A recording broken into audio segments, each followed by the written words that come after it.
All right, Chris, how does Logan Paul getting the vacated slot due to Bronson Reed's injury and then the Jey Uso angle, how does that change, if anything, your thoughts on what happens tomorrow night at the Elimination Chamber? It doesn't, and to a large extent. I mean, I don't think many people expected Jey Uso to have much of a chance to win the match anyway. Yeah. And replacing him with Logan Paul, it increases the star power to the average viewer, perhaps. I think the bigger question now is what's the development with this masked attacker, and how's that going to play into the chamber? I think that's the more intriguing part of what we just saw. But Logan Paul is just, I guess, a more spectacular person in the chamber. There's going to be some more flashy parts to the match. But the result, I think, is probably going to stay the same. Yeah, I think Logan will probably just end up doing whatever Bronson Reed was going to do. Whatever role he was going to play, but probably not winning. I don't think we were expecting Bronson Reed to win, so I don't think we should expect Logan Paul to win. Whoever was going to win will win. But yes, I think you're right. If there is an angle in the chamber or related to the chamber adjacent, I don't know, involving the masked man, because Wade Barrett was skeptical that has been the masked man all along. Like that, yeah. Wade Barrett would not have expressed that if this wasn't to be like expected to be, oh, that's been the guy. We don't know who he is. He's, Joe Testator's never seen him before. But they're writing off the story. He's this fan who's been getting past security is now arrested and it'll never happen again. Obviously, that was not the case. I don't know how I feel about it. I mean, I got to see what the next chapter is, but whatever story they tell next with it could happen at the chamber. I guess Seth could come out and attack Logan and set up a Logan versus Seth match or something like that.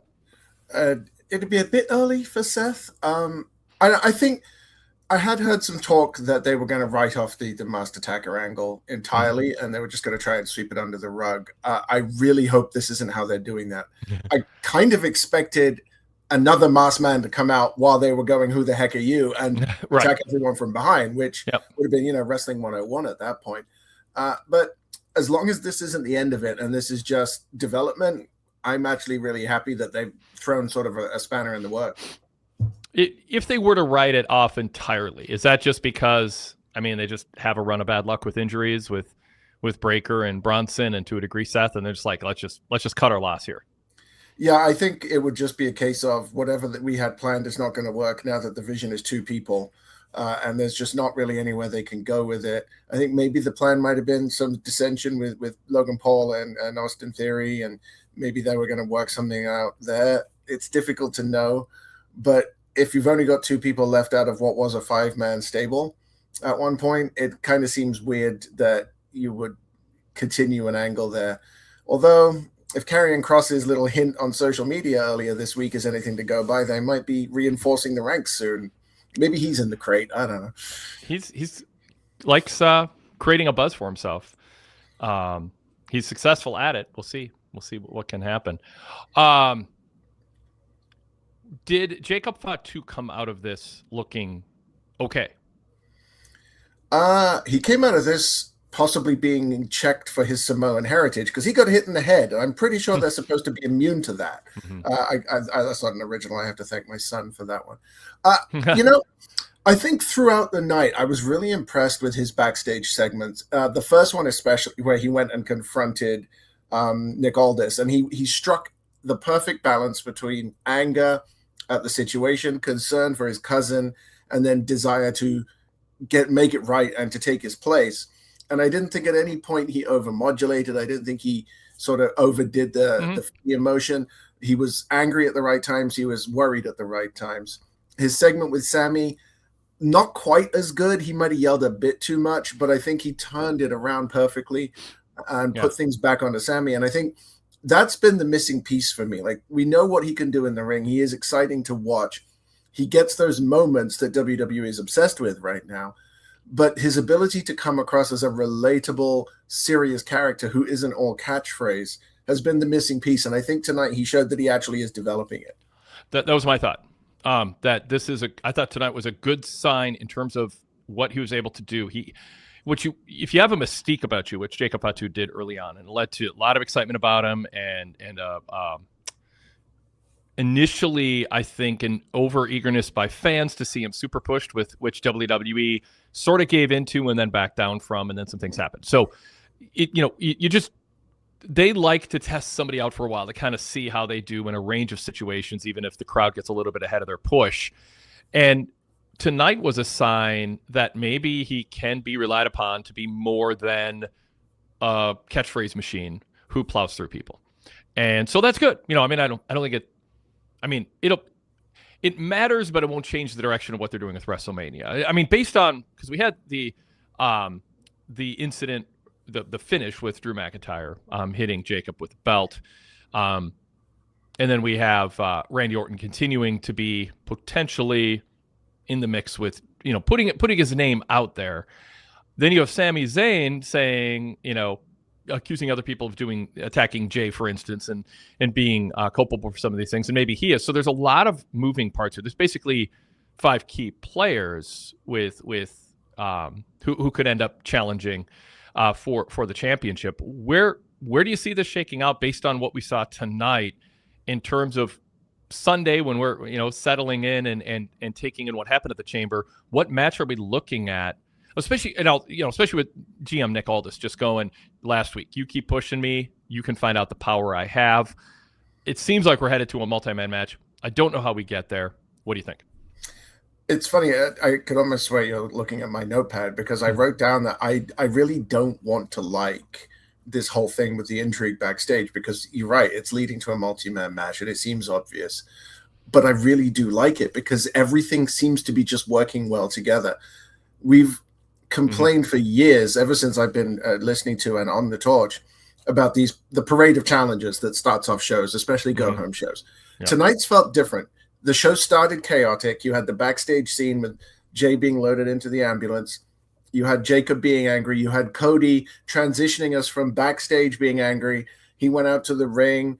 Then you had people coming out. And as they came out, it made sense that they would come out when they did. It made sense that they would say what they said. And everything just sort of felt like it worked. And then later on, everybody played their part backstage. Everybody sort of worked into the picture. Genuinely, I don't see how you exclude Sami, Cody, Jacob, or Drew from that title match at WrestleMania. Orton, I think, is on the edge. Yeah, so that's what I was thinking. Is it? I was trying to formulate the question, and you kind of led right into it, which is, if it's Drew defending against Cody and Fatu, do you think it's more likely Sami or Orton becomes a 4th person if they limit it to 4 or expand it to 4, however you want to look at it? I think there's a good chance Sami gets in there, but only because there isn't another month before WrestleMania. I think if we had a month, you might have 2 pairs face off, and then the winners would go to Mania. But with the time that we have left, I don't see how you do that. That's not a SmackDown. I don't think there's a Saturday night's main event between now and then. So it seems like there's no real way to narrow the field down. Orton does seem to be on the outside looking in. And I think there's plenty for him to be doing. You might even end up with Orton and LA Knight. That's a possibility, because Knight seems to be on the outside looking in as well. There's plenty for people to do that isn't the title match, but the 4 people at the top for me are Cody, Drew, Sami, and Fatu. I am curious about the Sami Zayn direction. I mean, he's been really compelling in this role, and he's making his case. He's kind of all over the place. He just and then ends up throwing a tantrum after Jacob walks away. That's intriguing. We also should introduce, when we talk about, where does Randy end up? You've got, as Atlasphere says in the chat, Randy keeps having chats with Aleister Black, so he's likely headed that direction. I think the Aleister-Randy thing can be a TV match that helps us get through March. I mean, they are not going to just air video packages highlighting what's coming up at WrestleMania for the next 6 weeks. They're 5 weeks. They need to have content with some backstory. So, I think we're almost to the point where you can rule out, come close to ruling out a one-on-one match, Cody and Drew. In fact, we ran a poll. Let me hit refresh on this. I said, which Drew McIntyre WWE title defense configuration at WrestleMania do you most want to see of the following options? Drew against Cody one-on-one has 3 votes. It's less than 2% of the votes. Number 1 vote getter, Drew, Cody, Fatu, and Orton, with 24%. Drew, Cody, Fatu, and Sammy is at 16%. Limiting it to Drew, Cody, and Fatu is right in between at 18%. And then you got this wild card, Drew against LA Knight, as the one-on-one match that gets the most votes. That beats out Drew versus Fatu with 9%, Drew against Orton at 7%, Drew against Trick Williams at 7%, and let's see, Drew and Javon is down at 1%. So is there, okay, I'll just real quick, is there a chance LA Knight just surprises everybody and wins the chamber, and we just do one-on-one, Drew, LA Knight, and then we have Cody, Sammy, Orton, and who didn't I say, Fatu, in a four-way at WrestleMania, and it's actually LA Knight against Drew, and they just go, we need to sell tickets. Maybe that will. I mean, it depends how many quads get blown in the chamber, I guess. I mean, it's always possible. There's that too. But I can't see it. LA Knight is not a world champion right now. He is the guy who keeps the mid-card interesting. He's the one that stops people from falling asleep when you're an hour and a half into a 3-hour show. Mm-hmm. I don't think you want him in the main event of a WrestleMania at this point. He might get there eventually, but right now he's not there. That's not a knock on him. The role he plays is an important one, but he's not a main eventer, and especially not at that show. I don't see any way we get to that match. I don't see any way we get to a one-on-one match, because we don't. It's been the norm the past few years, but it always used to be you had one world title that was a one-on-one match, and then one world title that was something else, like a triple threat or something less exciting, because you didn't want to have two matches that were too similar as the centerpieces of WrestleMania. And I think we're getting back to that, because there's no categorical number one face or heel that can take that match. Like, Drew has done an excellent job, but he's basically a brand new champion. Cody has lost a lot of his luster, and it's funny, we'll get to that in a minute, but he's probably about to turn heel as well. I don't see a one-on-one match there that makes any sense. Well, mixed feelings on LA Knight challenging Drew. We'll just throw a couple comments up here from the chat and get to those other points you made. Andrew Lansdell. Okay, look at this. Who could that be? Who that could be. LA Knight against Drew might actually be the only choice worse than Cody and Drew. Goodfella says Drew versus LA Knight. I'm guessing the crowd would be rabid. Rabid? Is ravenous? Anyway, enthusiastic about. Yeah, and Paul Beat says, don't tease me with a good time, as far as that goes. Then Goodfella says, hey, Orton can always win. Trick is there. Figure it out. There's some crazy wildcard scenarios, but only if they're just in sheer panic mode, or in terms of ticket sales, let's just do something crazy, or injuries, force a complete audible. But I think even if you're in panic mode, I think LA Knight is third on the list. Behind Trick Williams and behind Fatu. I think they have stronger crowd reactions, and they're going to put on a better match, just plain and simple. Like, Orton at this point, he's almost on what we in New Japan we call the Japanese dad retirement circuit. Like, he's there to get people in the building, get a good pop, stand on the apron, clap a bit, come in, hit an RKO, and go home. Mm-hmm. Like, he's not out there to have 25-minute matches at the end of 6 hours of wrestling on a weekend. Yeah. I get it. So, Cody, how do you think things are going for him? Mark Biscotti in the chat says Cody winning will cause the crowd to turn him heel. Randy turns on him, then have a match at WrestleMania. Trick wins one-on-one with Drew.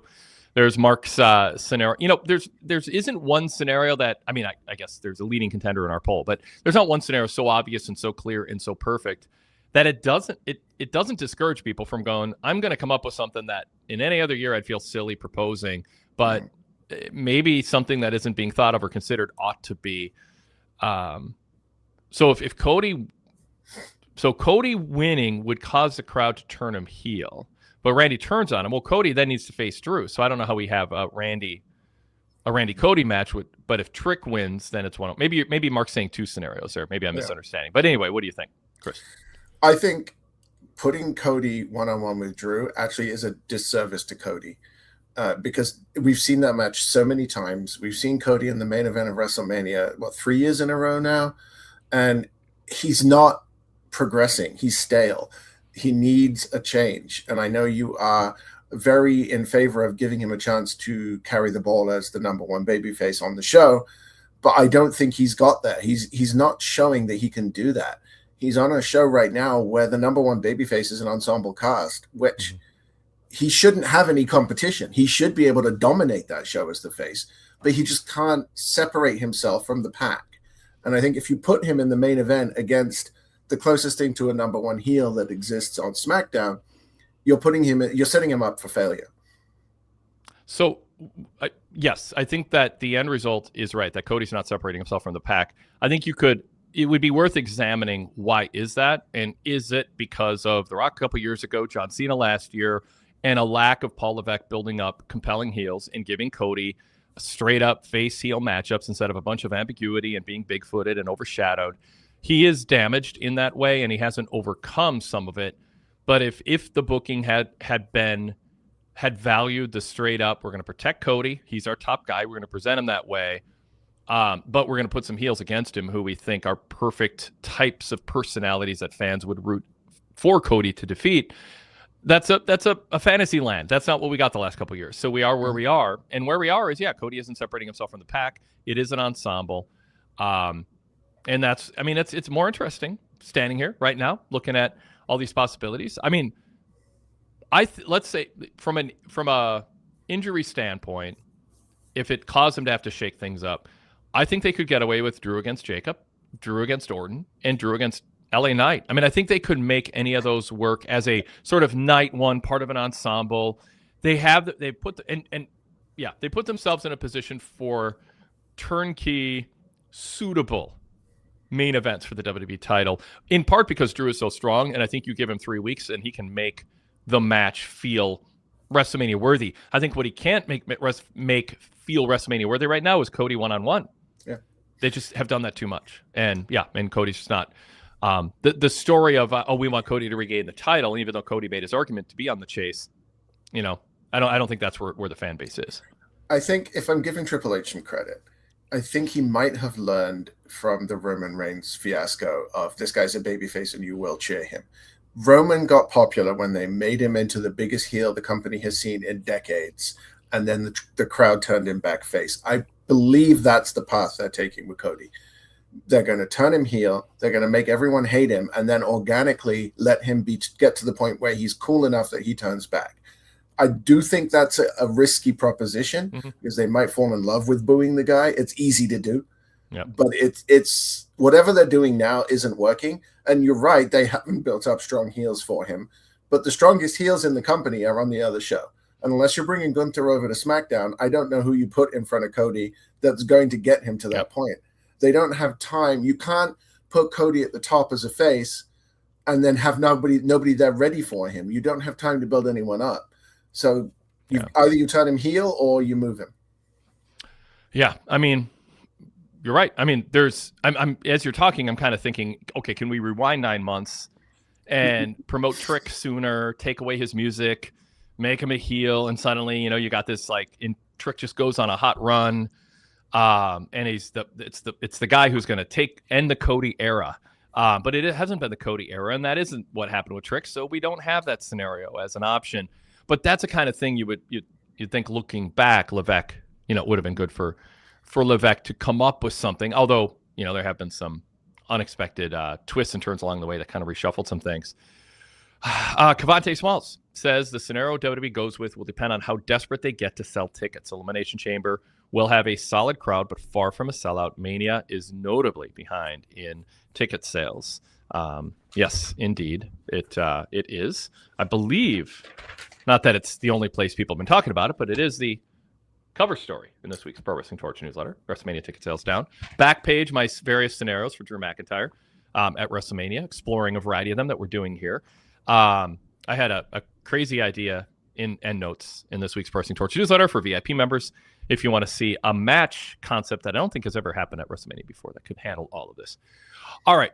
A couple other comments, and then we'll introduce the show, and then we'll get to callers. We got a line of callers waiting to join the show. Cavante says, can't wait to read that cover story. Excellent. It's online. It's available now. Although you're looking for your password to work, aren't you? Is that what that is? I think he emailed me earlier and said his password wasn't working. So I see what you did there. I read it during SmackDown, so I couldn't get back to you and research it, but we'll get to that soon. Sorry. All right. Let's see. A couple comments I wanted to throw up here. Okay, read that.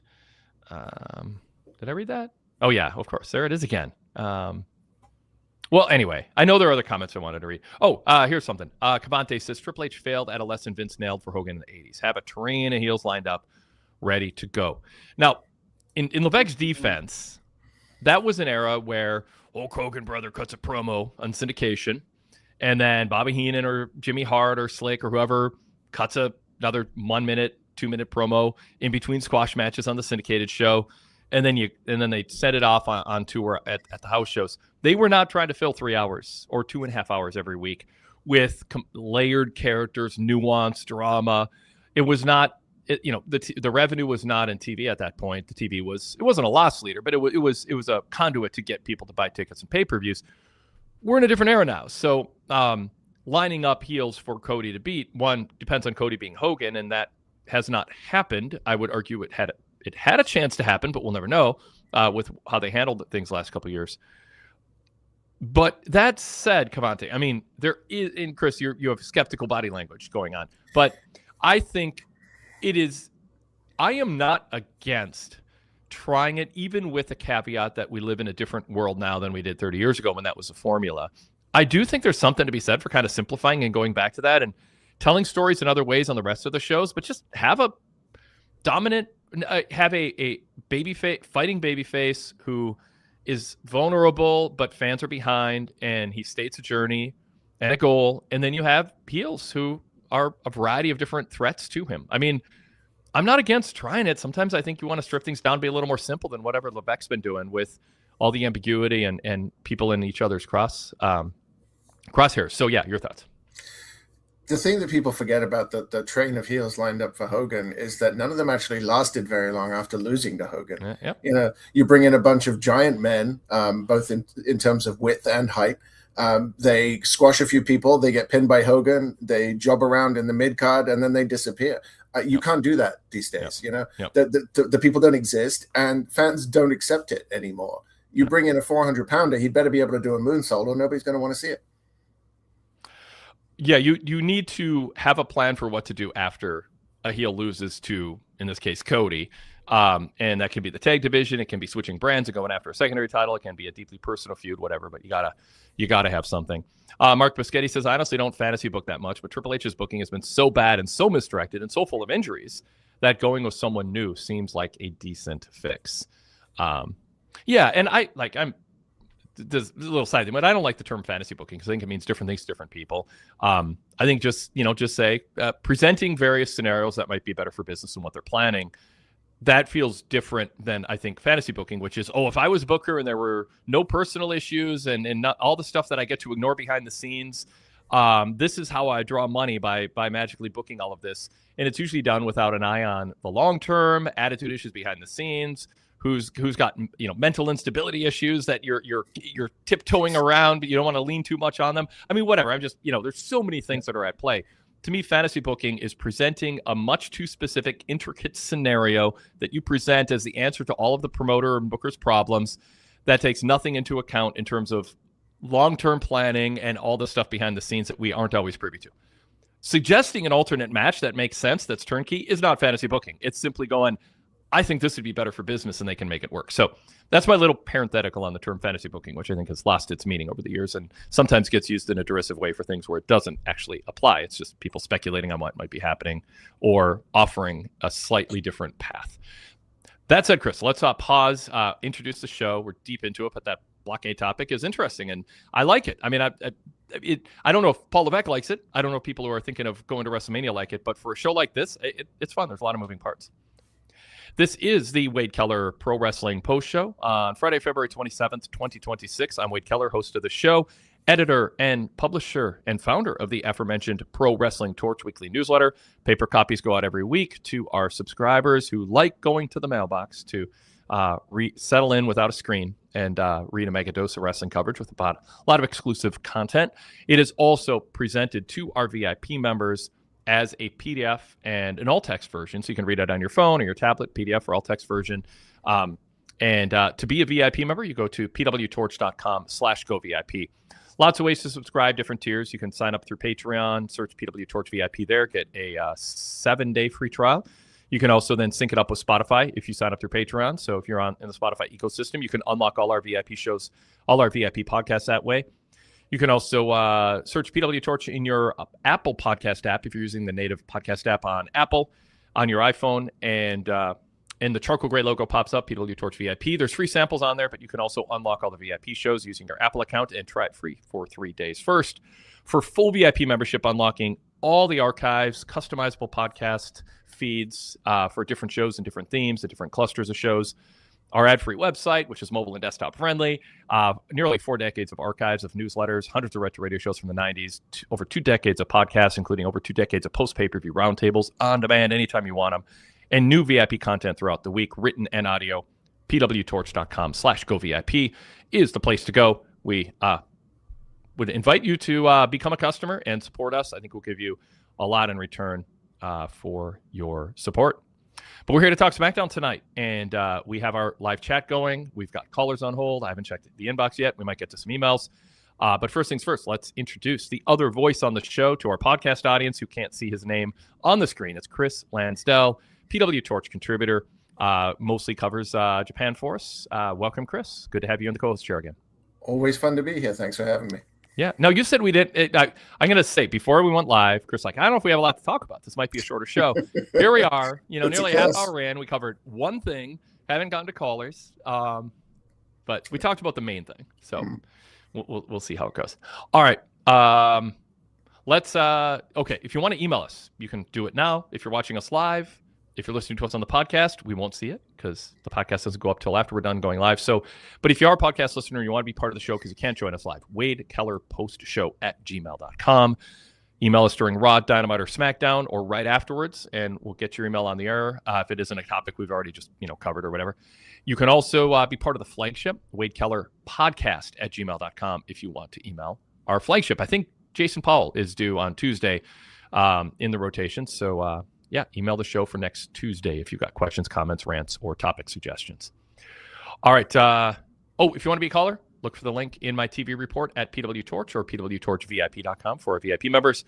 And you can click on that link, and then you'll show up in the waiting room. You can turn your camera off if you want to be audio only. That's certainly fine. Or leave your camera on and join us the way that Crofton is about to join us, because we are about to go to our first caller. Crofton, welcome. How's it going? Good to see you again. Great to see you, Wade. Hi, Chris. Thanks for having me on, guys. Good to have you. So I had planned out a bunch of things that I wanted to ask about this episode of SmackDown, but Chris's LA Knight slander really got my gander. And I will say that, like, just cursory between my friends and the folks that I talk to, he's seemingly very popular. Like, my brother will always be like, "Oh, LA Knight's on," or like his music gets a pop pretty much out of us every time. But yet, and it's not just podcasts, it's a lot of stuff I see online. People are like, he's just a mid-carder, he's going to be top of the mid-card. And I'm like, what is it? Is it because he's in his 40s? As somebody in his 40s, I take that personally. So Chris, what is the beef with LA Knight? Also, as somebody who's in his 40s, but only just, because I'm much closer to 50 than I am to 40. I know I don't look it. You don't have to remind me. I don't have a beef with LA Knight. In fact, I loved LA Knight when he was Eli Drake, and I wish he had come to WWE when he was doing that gimmick. I just don't see a main eventer in him because he's missing one key piece, and that is he can't carry someone to a great match. He is incredibly entertaining. I love listening to his promos. I love watching him backstage. The crowd is incredibly into him. He just doesn't have the gravitas behind him to be cutting serious promos and bringing home real emotional angles. He hasn't shown that gear. He's funny. He's entertaining. He doesn't have that serious gene that you need to be a main eventer. I mean, that's a good answer. I would nitpick it, but I'm still like, I'm gunning for him in the chamber. I would love it if he made it through. But listening to your opening segment, I do think that they, like with all the that I read about the WrestleMania main event being up in the air, this really did feel like a chaotic opening, and I enjoyed it. It was like refreshing. It was a different way to open SmackDown. And do you guys think that they know already who put Jay out, or just they wanted to free up that spot in the chamber, and they're just like, okay, Jay's out, and we'll tie up this loose end, like whoever attacked Jacob Fatu later on seems to give an opening for someone to turn heel at one point. It could be the same person that attacked both of them. But do you think they have that earmarked now, or do you think they're playing it by ear? So, Chris, given the context, which is unplanned injury with Bronson Reed, who knows? Maybe they just said, let's have Jay attacked. We'll figure out who did it later. Crofton brings up a good point. Do they have someone in mind, or one or two or three people in mind, depending on what direction they go with a few things that might be up in the air? I'm not ruling that out. My guess, my hunch, Crofton, would be they have somebody very specific in mind, and this plays into a story that they've already been telling. But I can't rule out that they're like, we got to take Jay out. Or, like a lot of things, we're gonna point fingers at Drew, but in a way that makes it seem like Drew's right. Everyone points their fingers at him, but it's not him. What do you think, Chris? I think they might have an idea, but the great thing is they don't have to have one idea right now. They can work towards something, but if they're smart, they will keep it as open as possible until they definitively know where they want to go. And with the way injuries have been happening, the last thing you want to do is to point everything in one direction and then have that person tear a bicep. I think they probably have an idea. They probably have even a backup plan, and they will try and keep things as open as possible until they really need to say, okay, time to pay this up. No, that makes a lot of sense. Just changing gears real quick, the Mello versus Matt Cardona match. I just had a couple of things I wanted to ask you guys about that match. Mostly, first off, on Matt Cardona, is this guy, like, I missed, and maybe Chris, you would be well pleased to talk about his indie gimmick. Like, I know he was known as like the indie god or something like that. I don't follow any of that. I just know that I expected when he dropped the Zack Ryder for him to be kind of a different character. And while it's maybe a little bit toned down, it seems remarkably similar. And I also wonder if he's like a victim of circumstance of all these NXT guys coming up at the same time. And he's arriving at that time. It just feels like he's already lost in the shuffle. And I don't know what the plan is for him or what he was hoping when he came back, but it just feels like it's not working out. I don't know if I'm overblowing that, if it's too early to make that call. It just feels that way. What do you guys think? Chris? So his gimmick was King of the Indies, which obviously you can't do in WWE. And he basically was Zack Ryder, but bigger. He was obnoxious. He was brash. He was waving his WWE experience in people's faces and using that to Bigfoot his way to basically every independent title he could. And it worked because he had the name value. For a long time, he was one of the internet darlings who everybody said, you need to give this guy a title. Famously, he got into the ladder match at WrestleMania because he mentioned backstage that he had never had his theme music play at WrestleMania. And then he ended up getting a title. We all know the story. He came out the night after WrestleMania with Daniel Bryan and John Cena and got that rub. What he's doing now is exactly what he's going to be doing. I was watching that match and I was like, you can almost see how this is playing out. He was in that match with Carmelo to teach him. He was mentoring Carmelo every step of that match. He wasn't making it obvious. He wasn't calling spots loud enough for ringside to hear him like John Cena would do. But he was walking him through the paces. He was showing Carmelo how to work a slower, more methodical style, how to play to the fans, how to absorb heat as a heel, how to play to the fans as a face.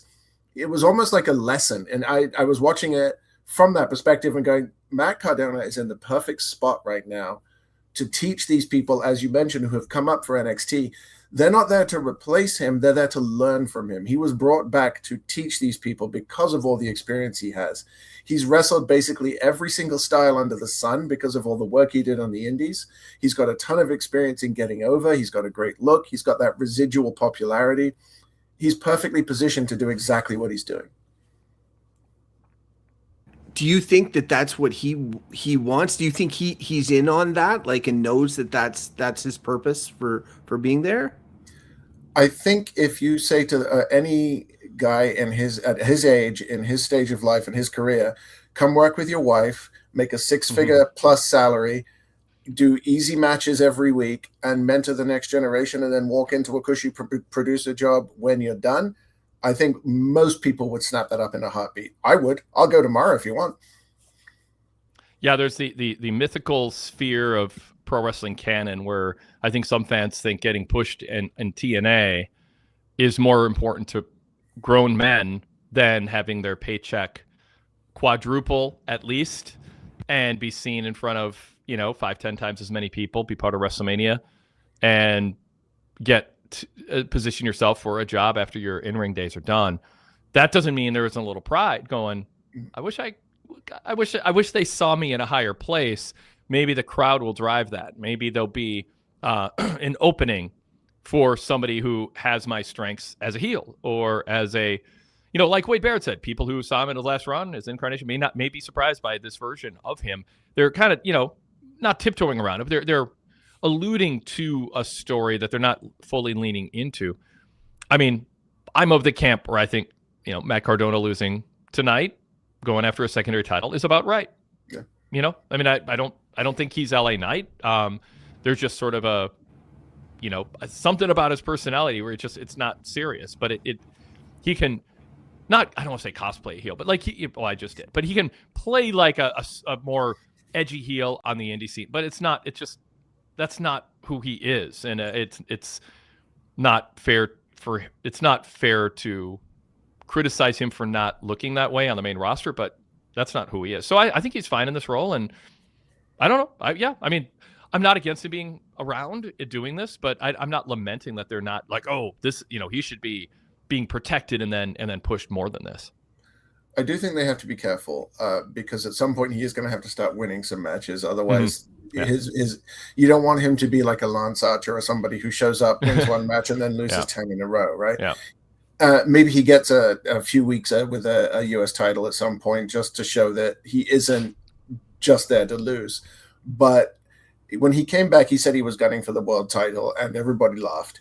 But as you have often said, Wade, anyone in wrestling should be interested in getting a title. Right. I think sometimes it seems a little silly because you've just come back to the company.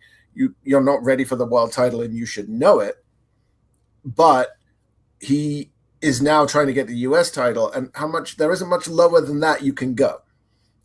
So you got to be careful with that. But I think he's very well suited to what he's doing. The kind of experience he has is so rare these days.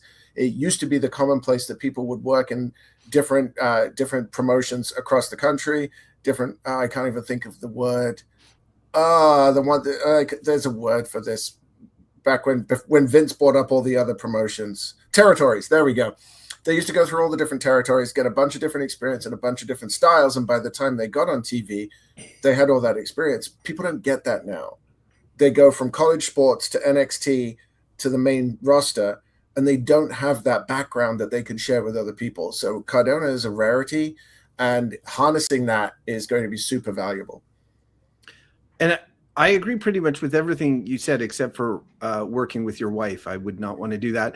But the Cardona always ready music that kicks on, like if you lose every time, you're not always ready, and it just kind of like I feel like it's kind of working against him. So I don't know. I'm not saying give him a big push by any means. I'm just saying I guess I was just questioning what he expected and what was expected of him. But Chris, you did a good job sort of positioning that him as a teacher rather than maybe, a top talent, which I appreciate.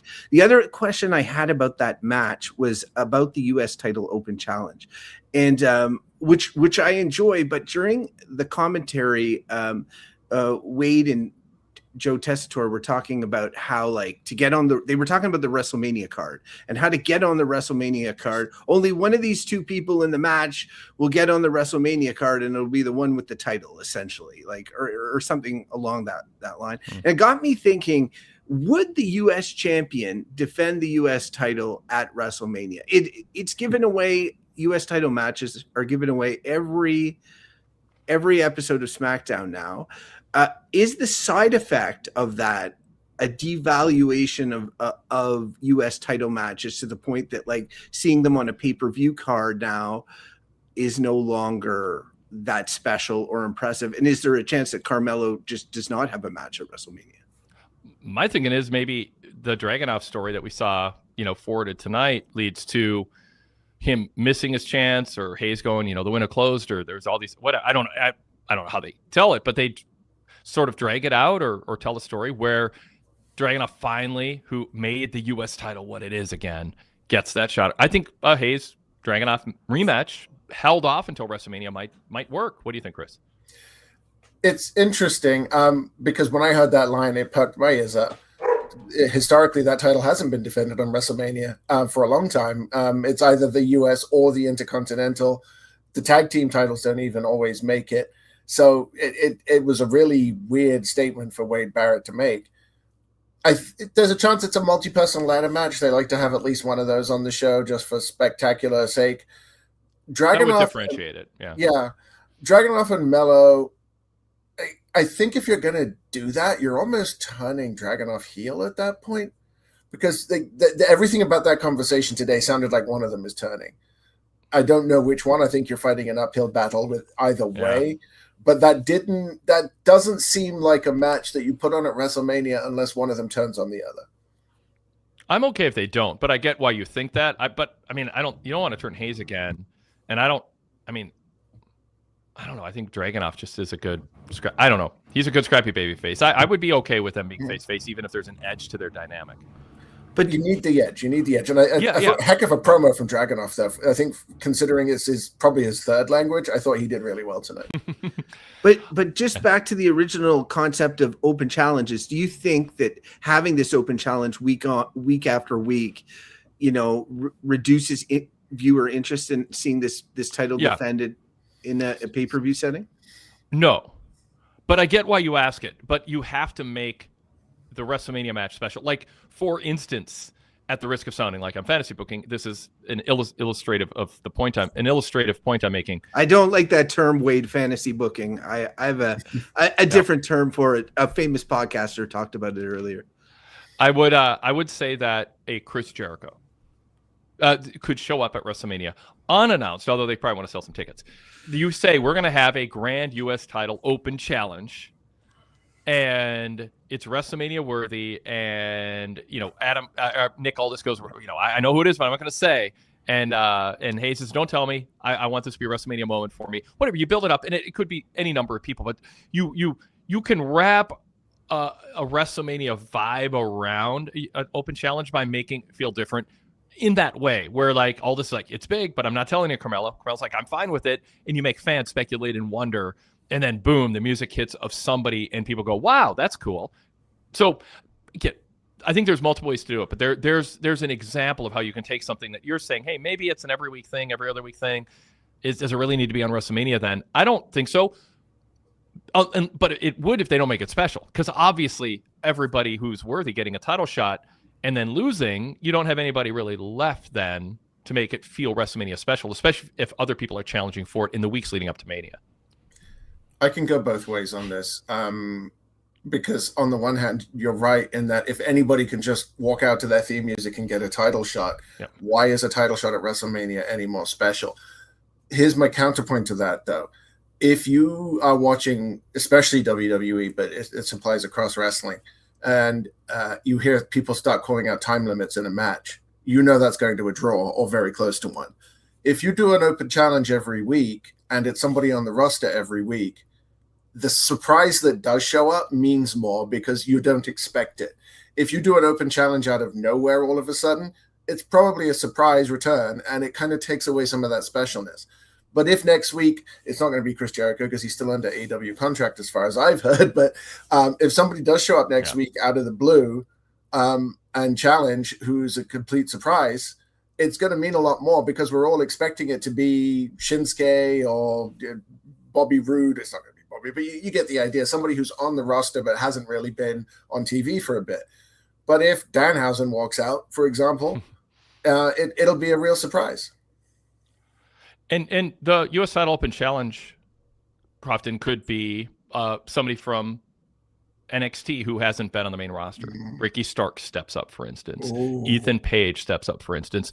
So again, it's not to sell tickets, but it's a main roster debut basically for somebody, and you frame it as, we're not telling you. We're telling you ahead of time, we're not telling you, but tune in. You don't want to overhype it if it's Ricky or Ethan, but I'm just throwing them out there. It's like something less than reacquiring Chris Jericho or something like that. But you can make it feel WrestleMania special by having it be someone who isn't just hanging around SmackDown every week. Yeah, that makes sense to me. Just recognizing there's other callers. I have one other here, and it's on Johnny Gargano, which honestly I find this gimmick quite funny. And I can see that he's living the bit on social media as well. Yeah. However, I did notice that the two segments that he was in, there were a lot of other people, both backstage with R-Truth trying to tell people how to use the ESPN app, not a problem we have here in Canada.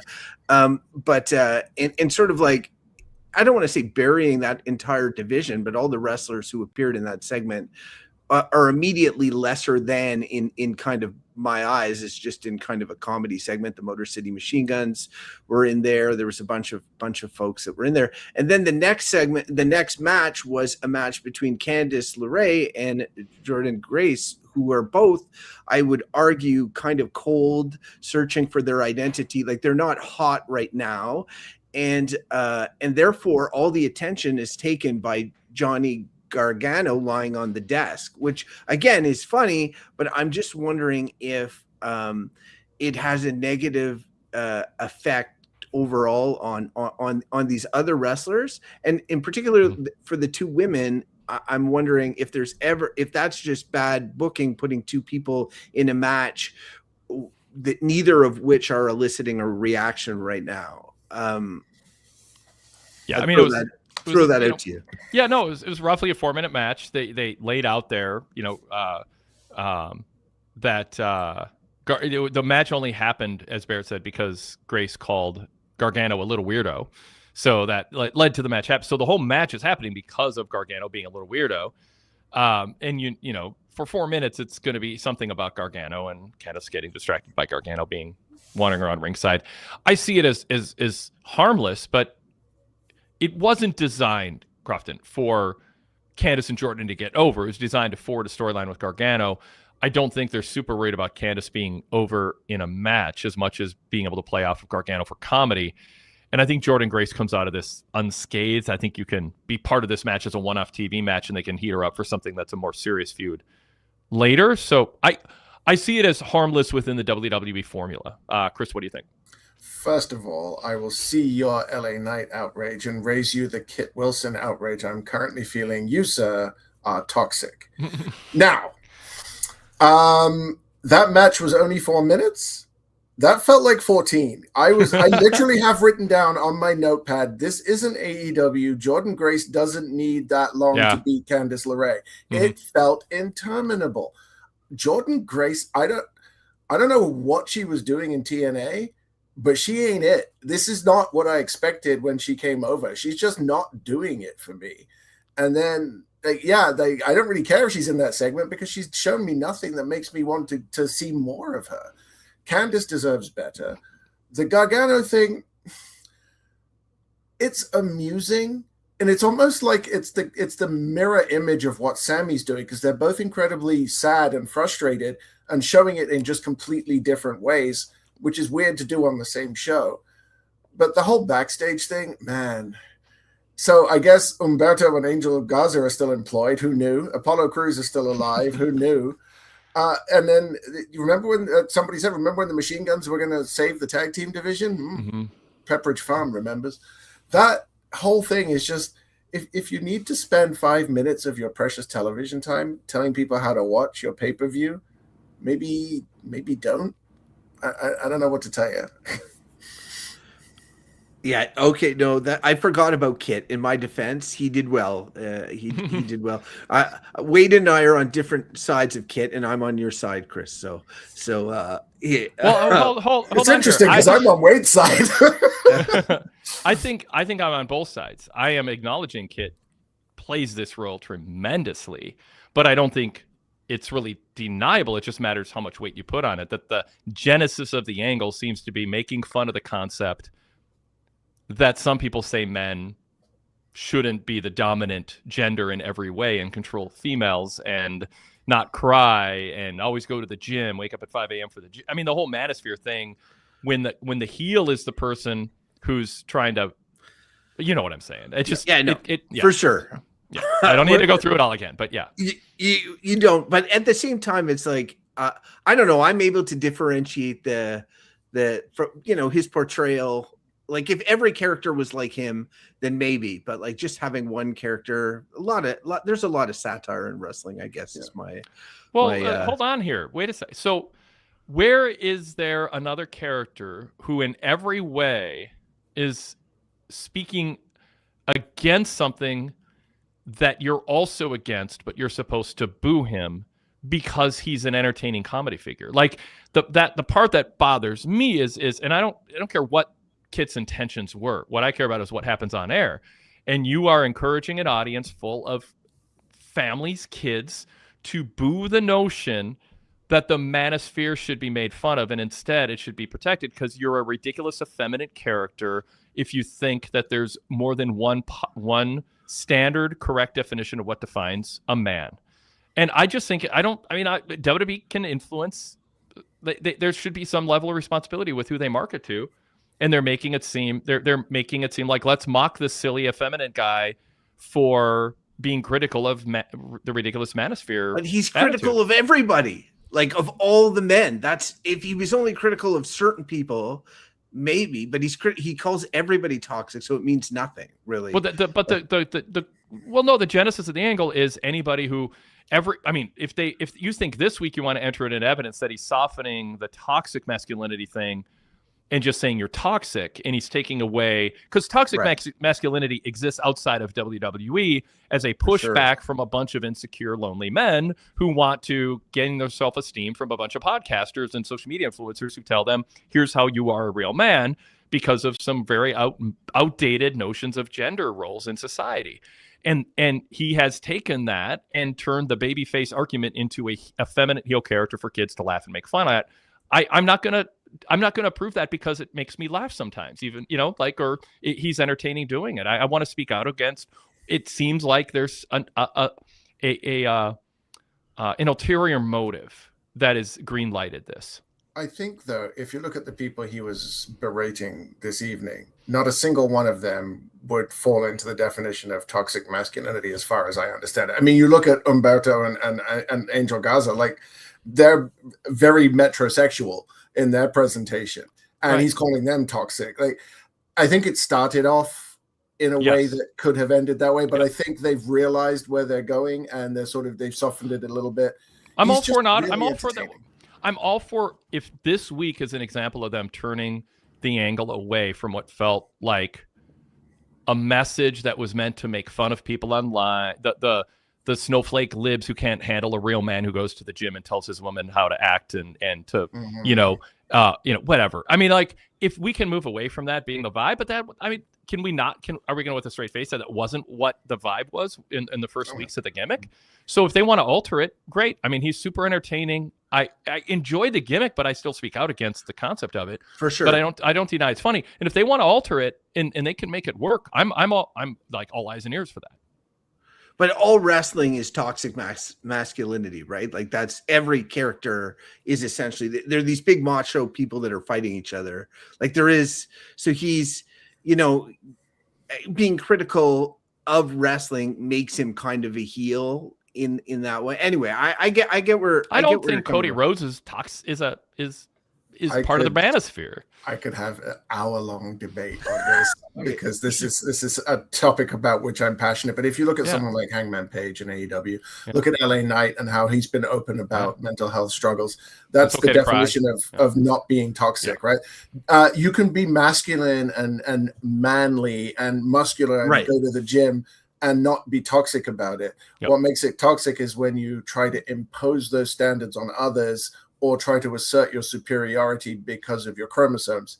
Don't make me go down this road. No, it's okay. I'm sorry. I get where you're coming from. I love Kit's gimmick. I'm really happy for the guy. Any English wrestler who gets over, I'm automatically a fan of them. But I think he had two things going for him: a really catchy theme tune, and his second week on TV, he was in London. He was going to get a huge pop no matter what happened. And it often happens. Somebody gets a big pop because they're in their home country, and there's that memory. People talk about price memory, but there's also pop memory. You see him the next time, you're like, oh yeah, he's really over. I should cheer for him. And it just carries on. And it just so happens that he's entertaining and it stays with it. People want to like him. He was the only one in that scene that got a audible reaction from the crowd when he appeared. So definitely he was more over than all of them. Look, guys, before I go, not to leave on this note, I just wanted to talk as a Canadian. It is my duty to talk about Sami Zayn, and like I'm his stuff is always like the most interesting story that I am most invested in. And it was tonight, his exchange with Jacob Fatu. I thought his rationale for why Fatu might have attacked Jay made perfect sense. Again, he backs down after he gets yelled at by this other person, and then he flips the table. I'm wondering, do you think they are now like this road with Sami? I was hopefully thinking that it was going to lead to, him finishing his story, winning the title, and it being a big moment as a babyface. Now I'm sort of concerned and feeling like it is leading to a heel turn, and maybe if they do go with a multi-man match at WrestleMania, that he is the one that wins the title in kind of a maybe almost underhanded way, and instead of having that moment as a face, it becomes sort of a descent into kind of chicken heel territory. Where do you think this story with Sami is going based on what you saw tonight? I mean, I have a very broad idea of where it's going, but I don't know how they get to what you're now seeing, Crofton, as kind of the destination. I think the fact that he feels very unstable, and then when he's alone, but the camera's still there, like he snaps and starts knocking things over. They're showing this window into someone who has a temper, might be living this secret life, attacking people out of frustration with his setbacks and his failure, and thinking, when am I ever going to become world champion? And it's part of a story arc, but I don't have, Chris, I don't have a sense of how they get to the stage where a lot kind of falls into place. So yeah, what do you think? As a fellow Canadian, believe it or not, I do see, I think you're a year early. I think Sami could turn heel, but I think he wins the title at next Mania. Especially given where it is. I think what we get is Sami being proven right, and that can go two ways. He can either then become an insufferable "I told you so" heel, or he can become a vindicated face. There's also a possibility of a Bad News Brown type character, which we haven't seen for forever, where he just does his own thing and beats up everybody because he's just mad at the world. But I don't think Sami is the right person for that character. I do believe from his rookie, or everyone said Sami Zayn, Bad News Brown, same course. Oh yeah, they look so much alike. Yeah, Same totally. ring styles, everything. Yeah, I mean, it's about time they got around to it. Actually, there's a bunch of people Googling this going, really? Bad News Brown teamed up with El Generico, who, as we all know, is a good friend of Sami Zayn. So that's also a thing. You've never seen him in the same room. Where is my brain tonight? You can tell my meds have worn off. I think what we get is somebody is revealed to have been the attacker, and Sami's like, I told you all along. I still believe it's Cody. And people are like, why didn't we listen to Sami? And Sami's like, nobody ever listens to me because I don't win the big one. You think I'm not credible. And then he just goes off on a tirade and starts just destroying people with no remorse, but I don't think that necessarily makes him a heel. I think it just makes him a renegade. I don't want to use the word maverick because there's somebody else who has that title, but he just goes off on a Ronin spree. Like Ronin when Hawkeye became Ronin, not Captain America. I don't remember. I don't do Marvel anymore. It's Hawkeye. Yeah, there you go. Yeah, I think he just goes rogue and just goes off on his own and just destroys people. That's a possibility. But I think if he's going to win the title, it's not this year, it's next year. That's a long time for a guy like Sami Zayn. So I there, in the fall, I was thinking this was his year. And the fact that they really just don't have seemingly much of a plan for Drew at WrestleMania, and the fact that Sami has never beaten Drew, it just felt like everything was there, and they have instead gone in a lot of different directions, and it's still unclear, a little bit more than a month from Mania where they're going to land the plane. So it is a bit disappointing, but everything Sami gets, I feel like he makes the most of. And again, I thought he did that tonight, and I'm looking forward to seeing what ends up happening with him at Mania. If anything at all, it would be. Do you have do you have a guess of Mania? What his match could be, or what you want it to be? Well, I think based off of tonight, Wade, and your opening, you and Chris's opener, I really do think it'll end up being a multi-man match with, and I think it's going to end up being Drew, Sami, Cody, Randy Orton, and Jacob Fatu.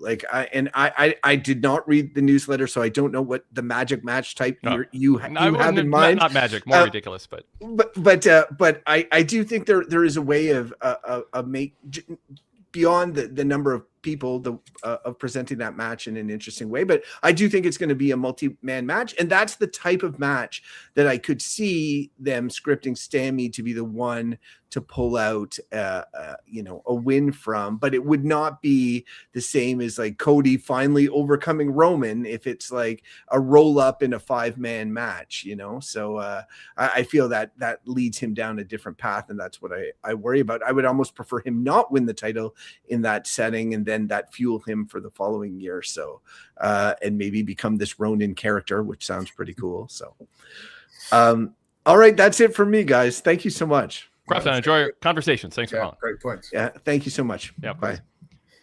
So if they set up a match where, as Nick Aldis said last week, keep pushing me, I'll show you how powerful I can be or how miserable I can make you.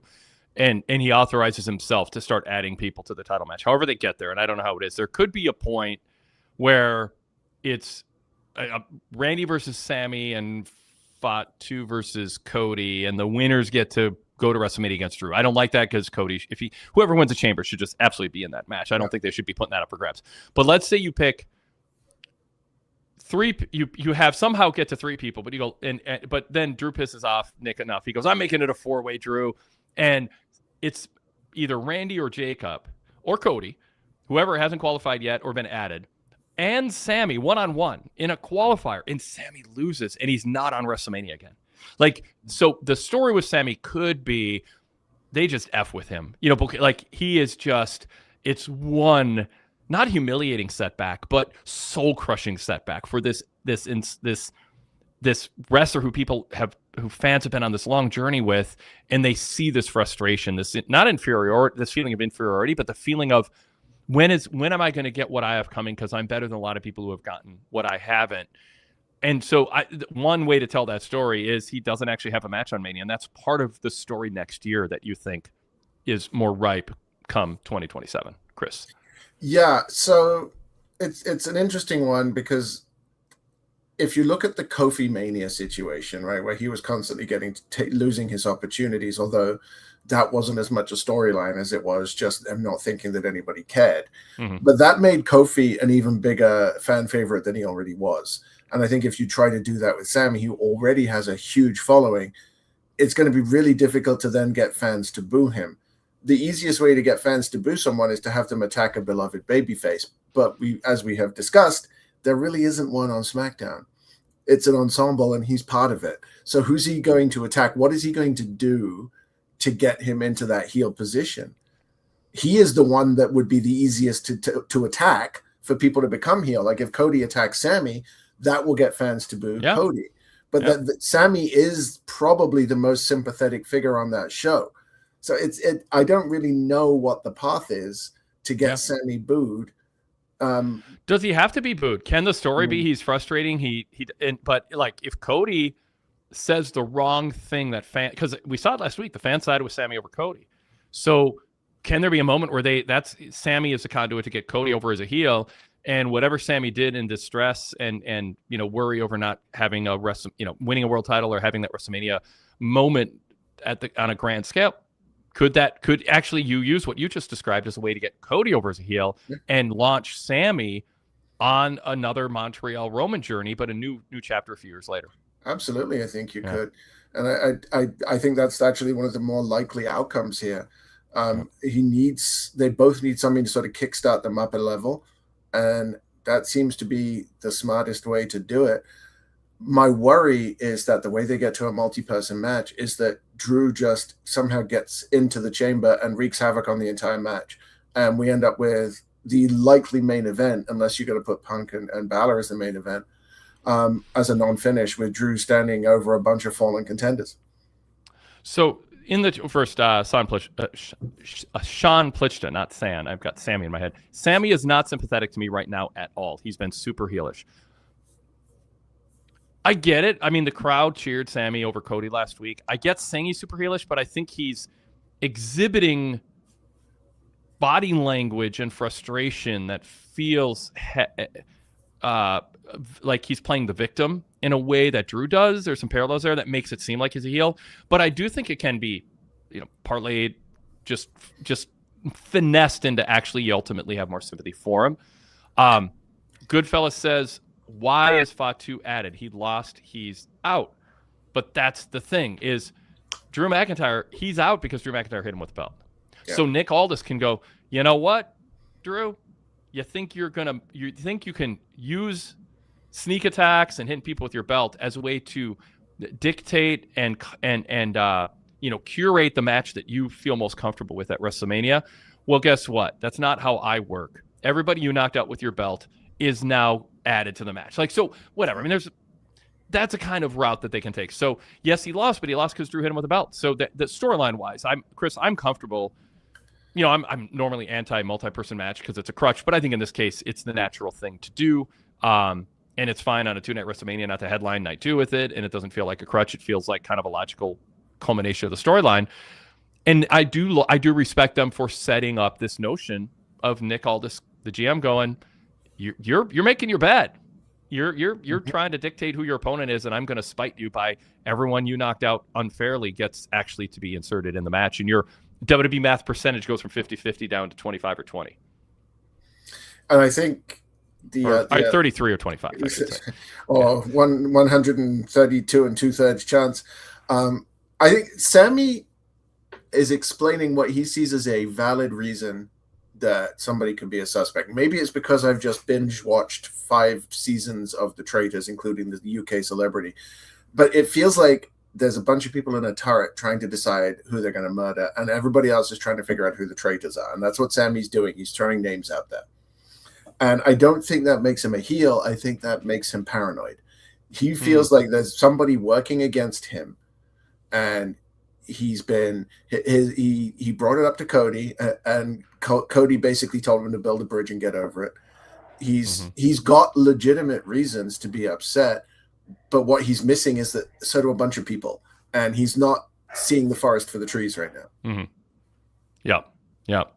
Derek Mitchell says, I don't think Sammy right now is heelish, but feeling very sorry for himself. Woe is me, which is not likable. Sammy is playing the victimhood card, which no one likes. And I mean, that is the stage he's at, Chris. And you have, if they want to be a babyface, there's got to be some part of it where you stop going, I kind of see where you're coming from, but I don't like how you're handling it. You're getting a little, your act is a little tiresome. And that's where Sean is coming from, Sean Plichta. Yes, he's playing a victim where it's hard to root for him. He's lost so many big matches, and now he's going off the deep end. I like him, but it's hard to keep getting behind him. So wherever they're going with him, I hope they're taking all of that into consideration for wherever, so they land somewhere that is where they land where they want to land. They have a backstory to support it, so they get the crowd response they want. Andrew Lansdell. Sammy is valid in being upset. He felt betrayed by his friend, and Cody essentially told him to get over it. You have Sammy benefiting from Drew, and you have Drew treating Sammy as the option that he thinks he can beat. There's a lot going on with Sammy to mess with his psyche. A lot going on, and I think people can be sympathetic ultimately to him not forgiving of him not handling everything perfectly, because Drew has been really messing with him. Paul LV says, Pun LV says, yeah, I think Drew, Cody, and Fatu triple threat is enough. No more additions. Welcome, Pun LV, to the chat. Derek, I didn't read this. Derek Mitchell says, why do people assume Sammy will be automatically added? I believe his frustrations will lead to him unraveling because others are being chosen over him. I've said it before. No one likes a whiner. Yeah, and Andrew Lansdell. Nick could easily put more people in the Mania match as punishment for Drew interfering in so many matches. Exactly. CJ Calvin says Sammy is the only wild card that matters here. The storyline is custom fit for a Sammy heel turn that just sets him off the deep end. The key is, how do you get him booed? Goodfella says Trick versus Sammy is interesting. Darrell brought that up. Sammy versus Trick in a double turn. You get Sammy as a heel who wins the match and a face Trick chasing him to get his win back. Chris, what do you think? You can't turn Trick face. He's already face. It's just the only people who don't realign. The realign the booking around the crowd reaction. Yeah, I would be incredibly reluctant to put those two people in the ring together, because you're not going to get the reactions you're expecting, no matter what you're expecting. Like that is just a confusing situation for all involved. And not that I don't think it can happen down the line, but right now, Trick is being portrayed as a heel, but everybody loves him. And Sammy, they're trying to hint that he's being turned heel. I don't think he will, because it's too obvious, but they're hinting at it, and there's no real way to get people to boo him. And you put those two together, they're going to be confused. The audience isn't going to know what to do. Yeah. I mean, you want the audience to know what to do. That's better. Mark Piscetti says Sammy likely turning is a reason why I don't think Cody is turning too. It's part of the intrigue of all this. Maybe there. Yes. I mean, do you think Paul Levesque's booking, Chris, is a bunch of hedging and I'll decide when the time which direction to go? Like, I mean, or do you think he has a distinct plan? 99% sure he's going to do it if there's no injuries, but he wants to create alternatives so that there's some level of suspense. What's Levesque's booking here? I think he's trying to learn the lesson to listen to people more than his predecessor did. And as a result, I think he's sort of let go of a lot more control than anybody believes he has. Mm-hmm. And as a result, I think some of what we see might be going against his better instincts, but he's trying to be a bit more magnanimous in terms of what he puts on the television. I will give the man credit in that he does something that is very difficult to do. After 40 plus years of watching wrestling, he still has me not knowing sometimes where things are going to go. That's very, very difficult. I'm not trying to blow my own horn here. You've been watching wrestling longer than I have, Wade, and we watch it from a different perspective to most viewers from an analytical side of things. We can normally see where things are going, but anytime I go into a match thinking I don't know what's going to happen, the book has done their job. I am not a fan of a lot of the decisions that have been made. I don't think he is responsible for all of them, but at the end of the day, he's where the buck stops. And any minute now, I'll stop using cliches, but that is, if he's going to put himself out there as the face of the company, and God knows he likes to, then he's going to have to accept the blame when things don't go according to what people think the plan should be. Well put. Sean Plichta says the segment backstage was so good. Sammy's going heel. It's hard to root for him right now. CJ Calvin says, I think Sami Zayn turns heel. It's not even a question of if, it's a matter of when. Derek Mitchell adds to this. I don't see Sammy being added to this match. I have a feeling Sammy might cost Cody his chance at winning the title and then having a blood feud with Cody after Mania. The thing about Sammy costing someone the title is you don't want to have a WrestleMania match and a world title match end with interference. I think the notion would be more if the idea is for Sammy to go heel after Cody comes up short against Drew, whatever the context is, it's Sammy rubbing it in. It's Sammy saying something back at Cody that feels like it's countering with too much velocity, something that was up for interpretation, no harm meant by Cody. Now Sammy overreacts to it in a way that feels cruel. I mean, there's room I think there's room in where they stand now to tell a story like that, but it should be after the fact, rubbing it in, not costing Cody the match, but going, see how it feels to be a loser, whatever, Sammy can come up with something. Powder Pete says, I think comedic heel Sammy is my favorite, but they're definitely not going the comedic route with him now. No, they are not. Yeah. So anything you want to add to that, Chris? No, I still don't think Sammy is the one turning heel. I could be wrong, but I think that is the obvious way this goes, and I think it's way more interesting if he stays face or plays the tweener role, at the risk of setting you off, Wade. And I think the solution here is Cody needs to turn, but we'll see. Yeah. I am for a tweener role on a journey to solid landing where the crowd is given a reason in unity to react pro or con to someone. It can be a transitional chapter. Darrell says, I don't want Sam to be a chicken heel. I want him to be a crazy, just snapped heel, a person who was driven into madness like Macho King. Oh, and nice. He took it, and he took out Jay and fought too. I mean, there's a lot of mysteries in Levesque's booking, and who's the guy in the black mask, who's doing these attacks, and I think it's a good booking technique, but you need to earn viewer trust by having payoffs. Now, occasionally he's had an excuse to not pay things off because of injuries, so I'm not going to hold that against him. It's kind of like there a bunch of bad things happened with MJF or no, John Moxley. Well, actually, bad things happened with MJF and Moxley in terms of setbacks in their title reigns, where it's like, can we really evaluate it with certain things that have happened that distracted or whatever? Kind of even with Cody and his title reign. It's like, well, The Rock and then Cena, and he got kind of big-footed and pushed back. He didn't really have a chance to be truly QB1, even with the moniker floating out there. Let's see. I think there's one or two other comments on Sammy. Sean just said Sammy felt like a sore loser last week. As far as Drew goes, Powder Repeat says, I like how Drew is trying to relate to Nick so he can sway him. What do you think of the Nick Aldis's role and how he's handling things right now? I think it's super interesting that both Nick and Adam Pearce seem to be positioning themselves for a match. Now, the Adam Pearce one is likely off the table because of the injury to Breaker, but there is a world where Nick Aldis ends up in a match at WrestleMania at some point, and maybe he's going to throw himself into the world title picture. Dear God, no. But I like both of them. They have different styles. Nick is a much more debonair, calm type of guy. It just suits his character down to a T. I think he's doing a good job with playing that role, but at some point he's going to have to put his foot down. I think if you're an authority figure, you actually need to show some authority, and right now he's letting the lunatics run the asylum. Yeah. CJ Calvin says, did y'all cover how anticlimactic the Masked Man reveal was? Oh, yeah. Let's underline this, and then we'll go to CJ, who has a Bailey story to tell, believe it or not.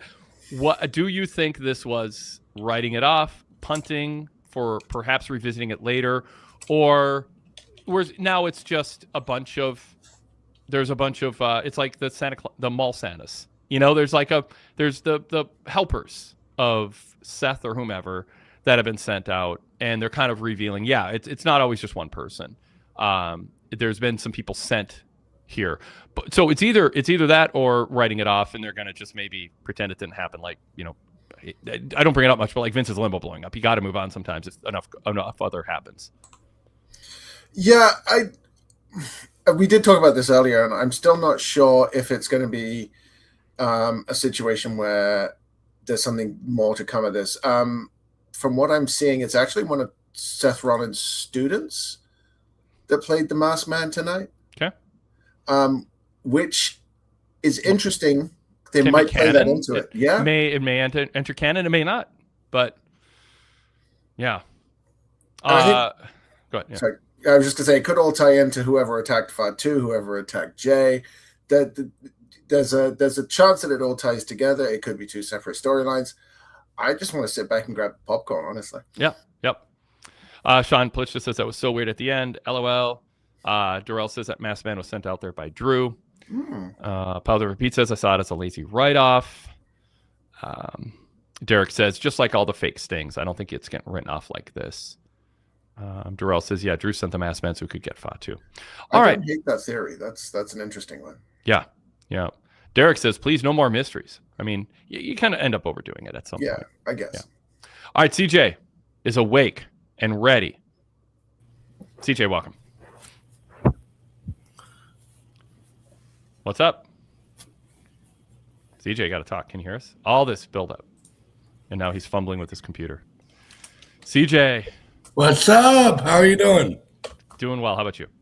I'm doing pretty good. Now, I hear in the chat you have not quit smoking yet. I'm disappointed. No, not yet. I'm in the the process of trying. Did you get the book? Yeah. All right. You'll when you listen to or read the book, you'll be done smoking. The easy way to quit smoking with Alan Carr. Anyone who wants to quit. If you want to quit, that's the way to do it. Wait, tons of Alan anecdotal Carr? examples. First, but Alan Carr, the British comedian? No. I was going to say, if there's anything that makes me want to smoke, it'd be listening to him in my ears. AlanCarr.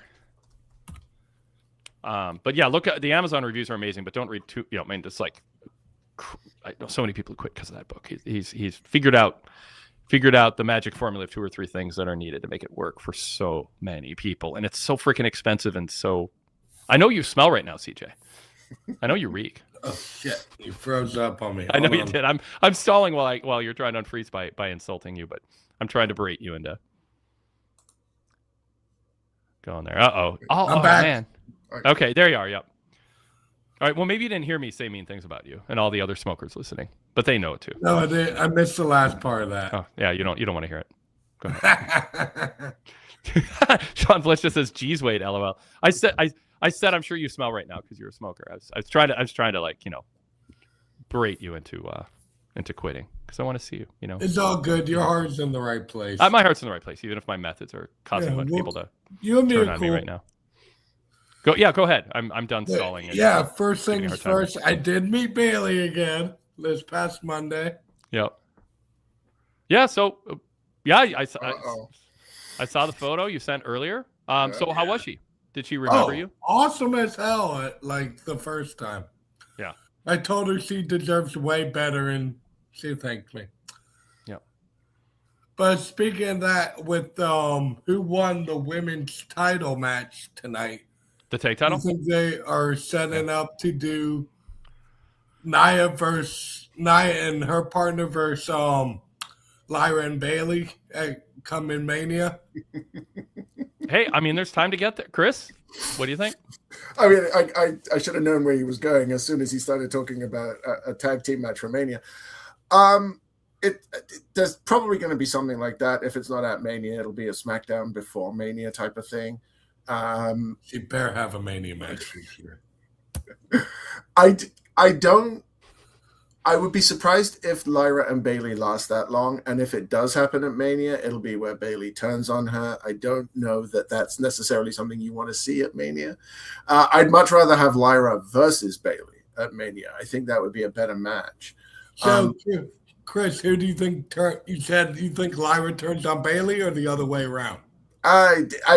They've been building it the other way, right? Like Bailey is the one who's going to turn. I don't know that it necessarily matters.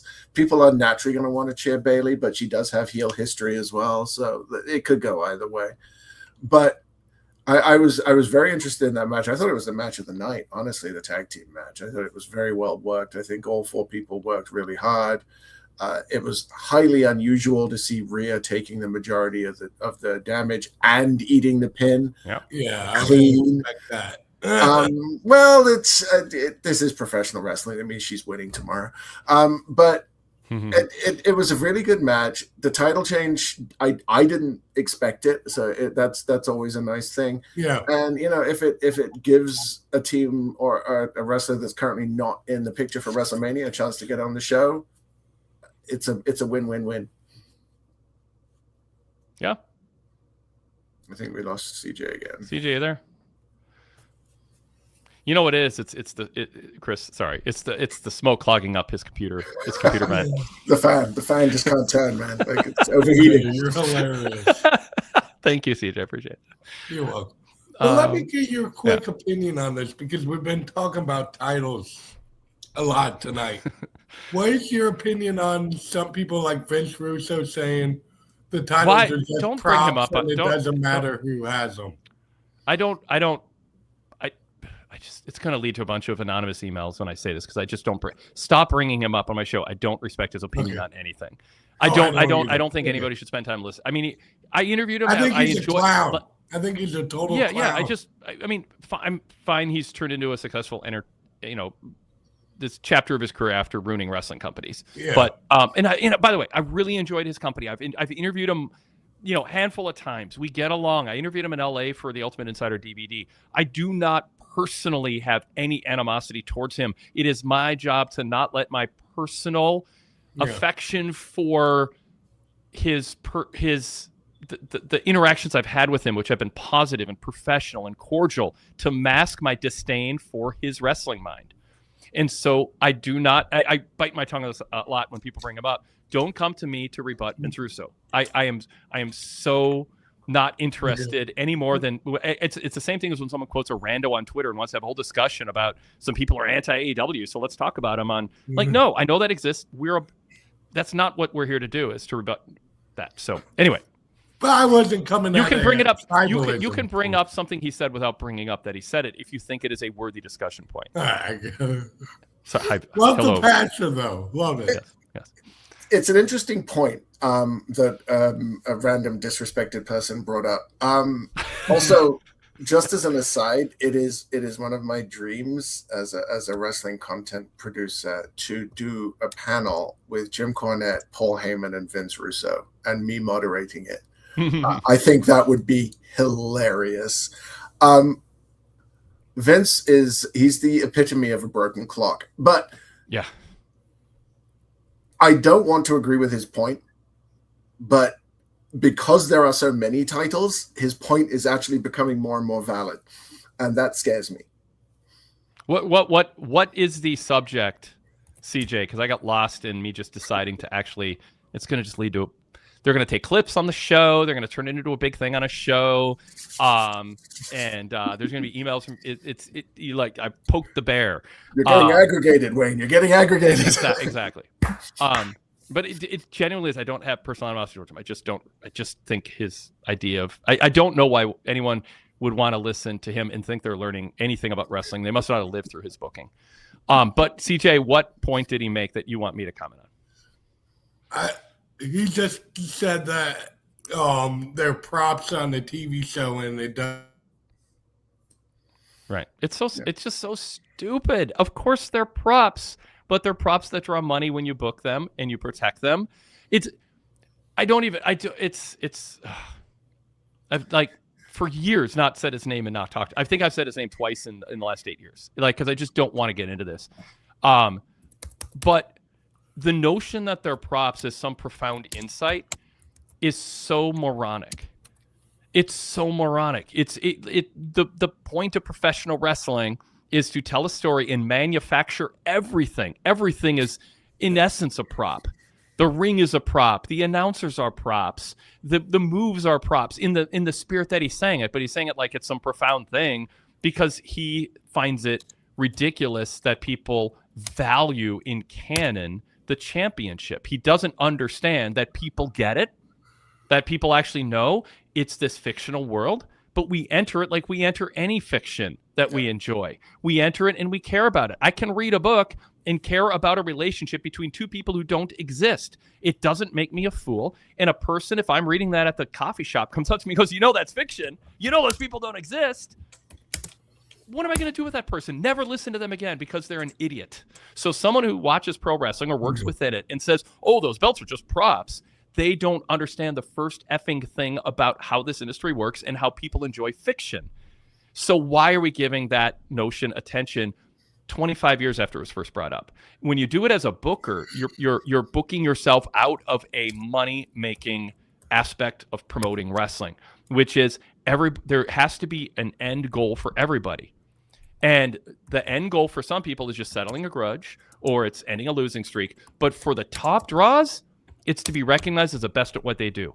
And the prop, as a Stanley Cup is a prop that gets handed to the person who is the players who are the best hockey team. the championship in canon within the fictional pro wrestling world is it's a symbol of being the best. And when you demean it and go, well, it's silly to care about it because it's all fake, you're that person over my shoulder at a coffee shop saying, why are you engrossed in that fiction book? It's guy just made up the people. And I'm like, of course they did. Are you a moron? That's what fiction is. You get wrapped up in a world and there's logic and structure and you have main characters and they seek out a certain goal. Amen. So stop thinking that you're getting any insight from that guy. Because I haven't listened forever. Maybe he's smartened up and he still does this, but everything else is brilliant. But anyway, yes. Bro. Yeah. Bro. So... God. I never thought I would see myself in this position. Vince Russo had some very good ideas once. Yes, I give him credit more than anybody all the time for those. Because the thing he does about everybody needs a story is still my favorite way to book a wrestling promotion. The problem with Vince Russo is Vince Russo needs somebody to filter the 98% of crap out of what he says so you can get to the 2% gold. Mm-hmm. What he's saying about championships is ludicrous, but it's almost the natural extension of Todd's position, right? Trinkets. The more trinkets you have, the less they mean. And It's getting to the point where if everybody's walking around with one, they're holding up your trousers, bro. They don't mean anything. And I think I'm probably giving him far more credit than he's worth. Because God knows. Well, first of all, not everybody deserves a story. True. By the way, some people are just there to do a job or take some good bumps. You want to Russo. I mean, it gets into the psychoanalysis, but the wrestlers who gave him the time of day are the ones who were kissing up to him so they could get TV time when Vince was focused on the top stars. That's not when I grew up watching wrestling, everybody had a story. I could tell you about every wrestler, top to bottom, but some deserved more TV time and a better story that mattered more than others. Absolutely. It's just, yeah. But yeah, I think, he's trying to sound like he's this incredibly insightful person when he doesn't have any. And his claim to fame was being Vic Venom. And let's go back to those days. I still remember Bruce from Connecticut. That's still one of my favorite wrestling memories of all time. But I don't know that Vince McMahon would have won the Monday Night Wrestling War without Vince Russo. That is 100% fact on both sides of the equation. He wouldn't have won it to get it. He wouldn't have been in the position to surpass WCW, and he wouldn't have stayed there if Russo hadn't gone to WCW and tanked it completely. Yeah. Vince Russo is, I can't believe I'm spending so much time on this guy in 2026. But, I mean, he's still out there. He's putting his stuff out there. He told Vince McMahon something that a bunch of sycophants wouldn't tell him, which is you got to wake up and understand there's an audience out there pining for something that other than what you're giving them. Yeah. And he wasn't going to get that from Bruce Pritchard. He needed somebody to say it. And Vince Russo at that slice of time was the right person at the right time and brash enough and fearless enough to speak out and say it. And he is a significant influential person in wrestling. And without him, same with Eric Bischoff. We are in a different place right now. I mean, it's just they changed the course of wrestling in a significant way. But Chris, he had a good idea, or he was the right person at the right time to say the right things to spark something different. But from there, it was awful. And the back issues are out there. The podcasts are out there. If you don't understand how bad he was, go VIP and just start reading and listening to what I wrote and said about him and others on the Torch did as we dissected one hideous angle and story after another that was awful, based on a bunch of outdated premises and a lack of understanding of anything other than recognizing what was wrong with Vince McMahon in the late 90s. 5 words: Judy Bagwell on a pole. That's all you need to know. Yeah. All right, see, Chris, you were like, how are we going to do, a long show on this episode of SmackDown? And hey, we've done 2 matches, bro. 2 matches. Yes. Yep. All right, CJ, what else? CJ's got delays on his. Quick question. Yeah, go. I'm talking to you. Yeah, I'm thinking I would love to see a ladder match this year on the Mania card. What title do you think would be good? Would be best for that? Chris. I think we mentioned it earlier. I think it's the US title. Like Carmelo is the perfect champion to defend in that sort of a match. The people that would be best to compete for it are loosely attached to SmackDown. And I don't think I want Dominic Mysterio defending in a ladder match. I think he's got more important things to do. You're not going to put the tag titles, when you look at who's holding those, they don't make sense in a ladder match either. So if it's going to happen, I think it'll be the US title. Yeah, I'm with Chris. I think there's other ways they can go. I don't think it's for sure, but I mean, it's something that they do, and I wouldn't be at all. I enjoyed it, guys. Thanks, CJ. Appreciate it. Wish you well this weekend, and appreciate it. His internet was a little laggy, so that caused a little bit of a disruption along the way. All right. Let's see. Well, Chris, what do you want to talk about that we haven't yet? Since you just threw in my face, we've only talked about 2 matches. No, don't throw it in your face. No, I know. Oh boy, do I have notes. Yeah, let's do it. Well, let's go to the top. Is Uncle Howdy really just Karrion Kross? Like I went into that match with an open mind. I think it's interesting that the last time we did SmackDown together, we had the MFTs and the Wyatt Six. Even though there's only 5 of them, I'm going to keep bringing that up. Facing off, and we were like, please let this be the end of the angle, and it wasn't, and we're still here. But Uncle Howdy's entrance has that aura. It has that mystique. He feels like a big deal. He feels like a character. And then the bell rings, and you're like, oh yeah, that's why. And Solo is no slouch. Mm-hmm. But the match just felt awkward. It was fine. But it was 2 wrestlers who shouldn't be booked against each other. Mm-hmm. And Solo's better than Bo Dallas. But I think Bo Dallas might also be playing into what he thinks Uncle Howdy should wrestle like. But it was plotting, and the crowd wasn't into it. And you can get away with wearing a mask if you are a super athlete doing a lot of dazzling things, or you're a villain in the 1970s, like the Spoiler, or the Super D's, with ideally a vocal manager or something. But I mean, the mask, it just makes him expressionless. That doesn't work. He needed by now to make Uncle Howdy his own, and we're not getting that. I mean, maybe we are, but it's his own is a derivative, bland, plotting version of Bray Wyatt, and it's unfortunate because I think there are elements of. I've been an advocate for getting creatively behind the act, but that's the type of match that when it's over, people in positions of power behind the scenes go, okay, how do we start phasing him out of being the in-ring leader of this group, Chris? I'm constantly frustrated by the number of times wrestling has tried a cult gimmick, and it's been the non-supernatural kind of spooky, more creepy than anything. And then it's failed because the cult never recruited anybody, and it invariably ends up either dying on the vine or turning into this nonsense. The Wyatt family was at its best when he was coming out in a Hawaiian shirt and a straw hat and sitting in a rocking chair. Mm-hmm. That was amazing because he was sadistic and creepy and talking to people in a way that made them want to listen. And they shy away from doing it.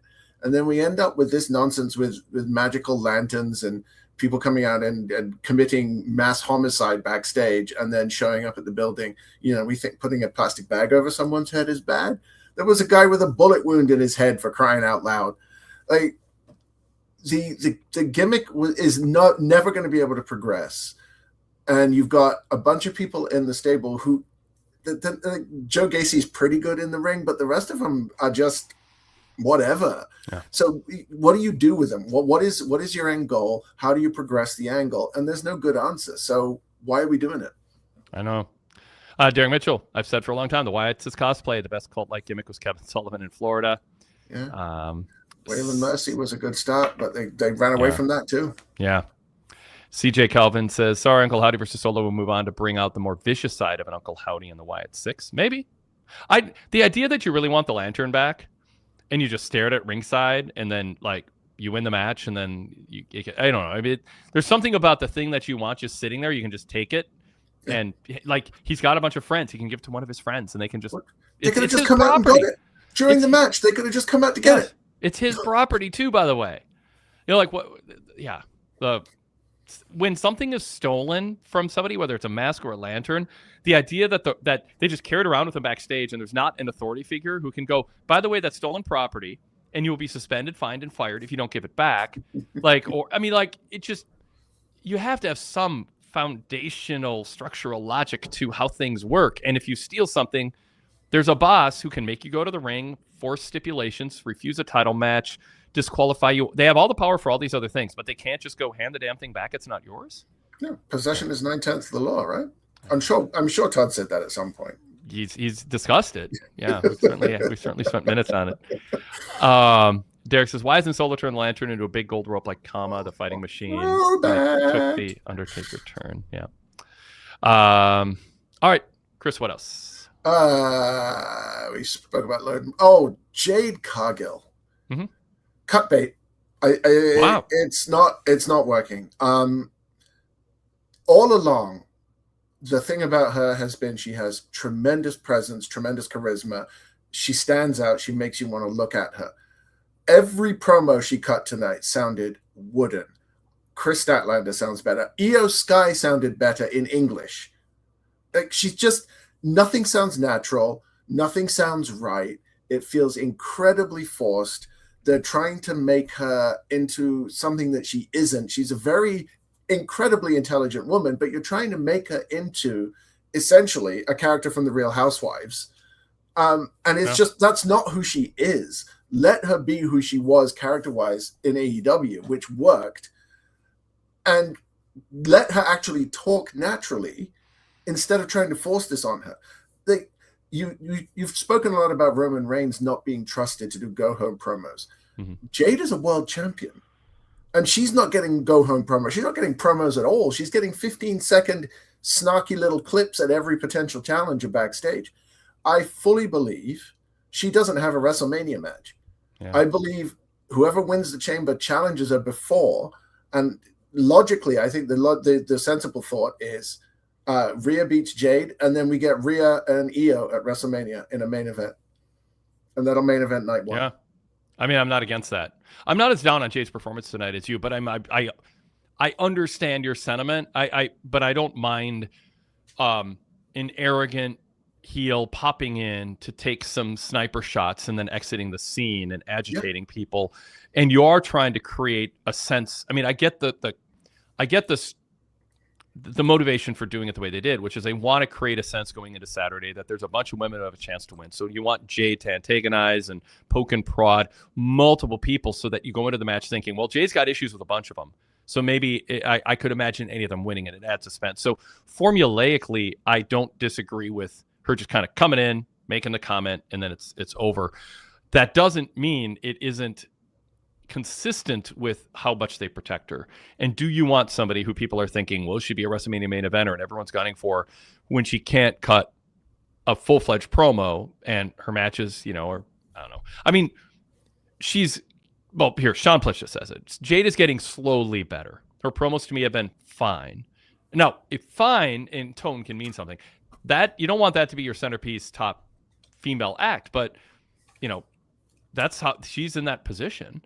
Oh, so Sean goes, she has an edge to her, and her matches are slowly getting better. They are usually short and sweet. Short is factual, sweet is subjective. Andrew Lansdell says Jade has done absolutely nothing with that title, LOL. The last good champion of that title was Io for sure. They need a heavy hitter to make the title feel important again.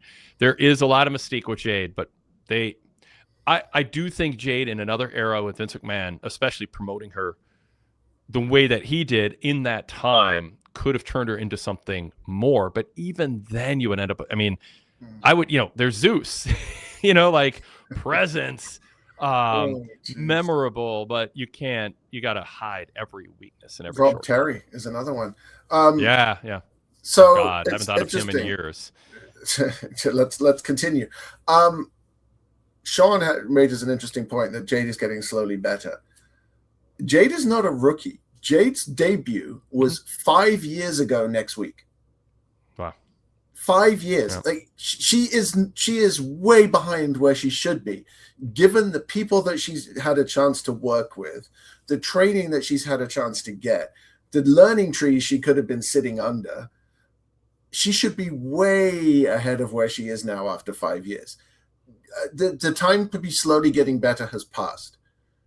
You know, if she had already got to a good stage and was just now adding polish, great. But she's not adding polish. Yeah. She's still trying to establish a base coat. And it's just, at some point, you have to say, this is not for you. Mm. Yeah, I mean, I think that's crossing people's minds, but there is sunk cost here also. Powder Repeat goes 5 years. Yeah. Some other comments here. MD87 Punk says, I think Jade has been affected by the uncertainty of whether Bianca Belair was coming back or not. I think there's something to that. Obviously, you know, there's better stories for her than that, and Bianca needing more finger surgery, I believe, is the latest on that. Yeah, well, she's had it. Yeah, well, she had it, but she like just in the last week. I believe I saw a post of her in hospital in a gown today. Oh, okay, gotcha. Okay, yeah. So, and I was saying this months ago when people were like, well, it's just a finger. I'm like, no. From what I'm hearing, it's a type of thing where if she wrestles before it's healed, it could.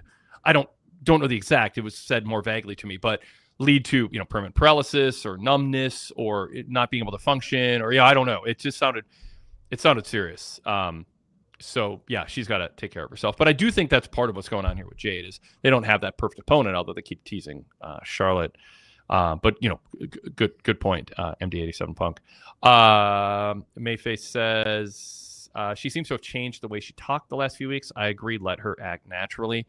Say that about a lot of wrestlers. Goodfellas says Jade is getting better, but not yet. CJ Calvin says, I agree with Sean said about her improvement, and she's fine. As a heel, though, she probably shouldn't defend much.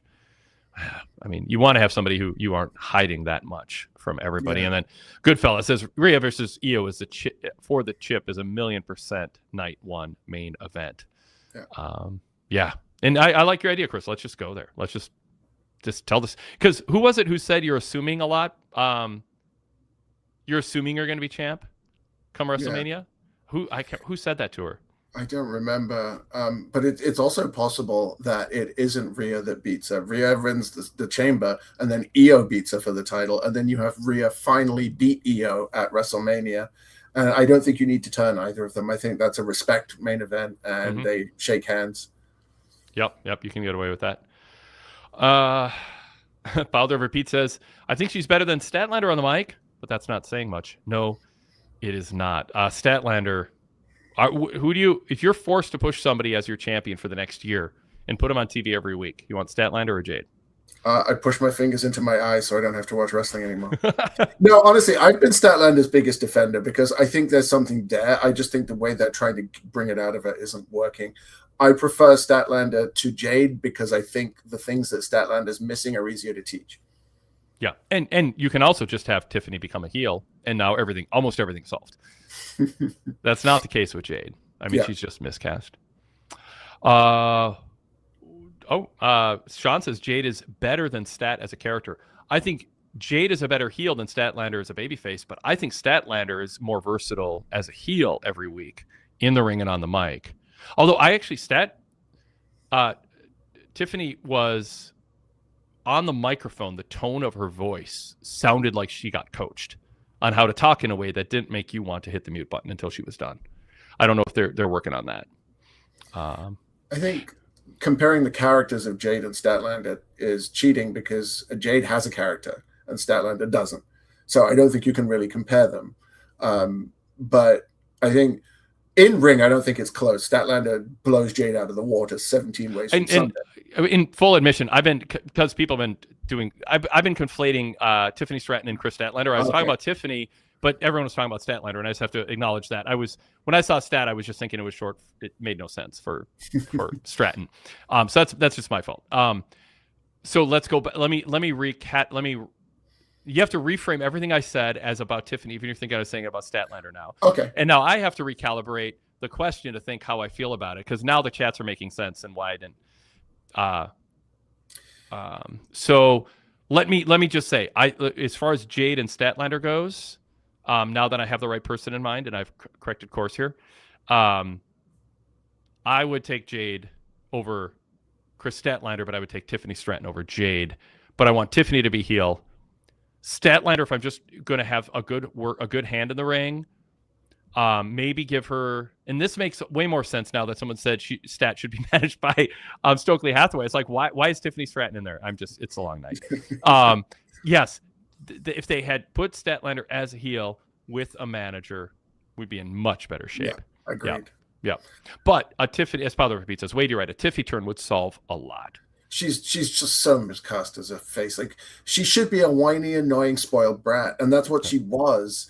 And I don't like her as a face. She's incredibly athletic, and I think she is still young and she is still learning, and there is a lot of room for her to grow into the skills that she has. I would pick her over either of the two people that we've been talking about, if only because she's younger than both of them and has a lot more potential to still learn. But I don't think she's the finished article either.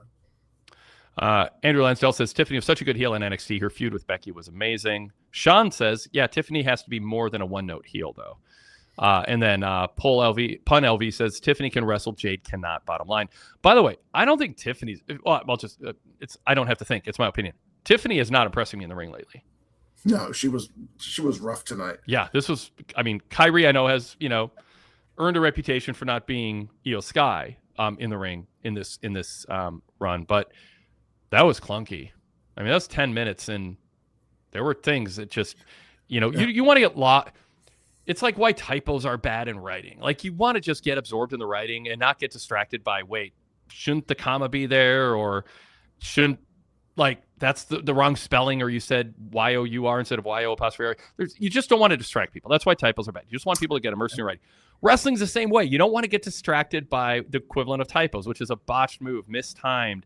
That didn't connect. You sold something that didn't come close to you. And then the announcers have to cover for it if they can. And that came across in this match. And it's not unique to the match tonight either when it comes to her. I mean, she has slowed down, and I think she got a lot really quickly.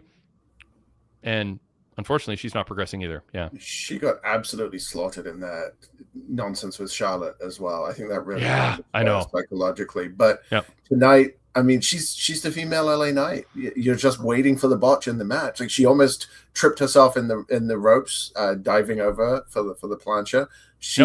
The apron spot with the suplex into the DDT. Either one of them could have broken a bone on that one. Weird, yeah. Like, I've watched a lot of wrestling. I've trained in wrestling. I don't even know who was at fault there. Both of them seem to be out of position, but either one of them could have cracked their head off that apron, which, as we all know, is the hardest part of the ring. I've heard that once or twice.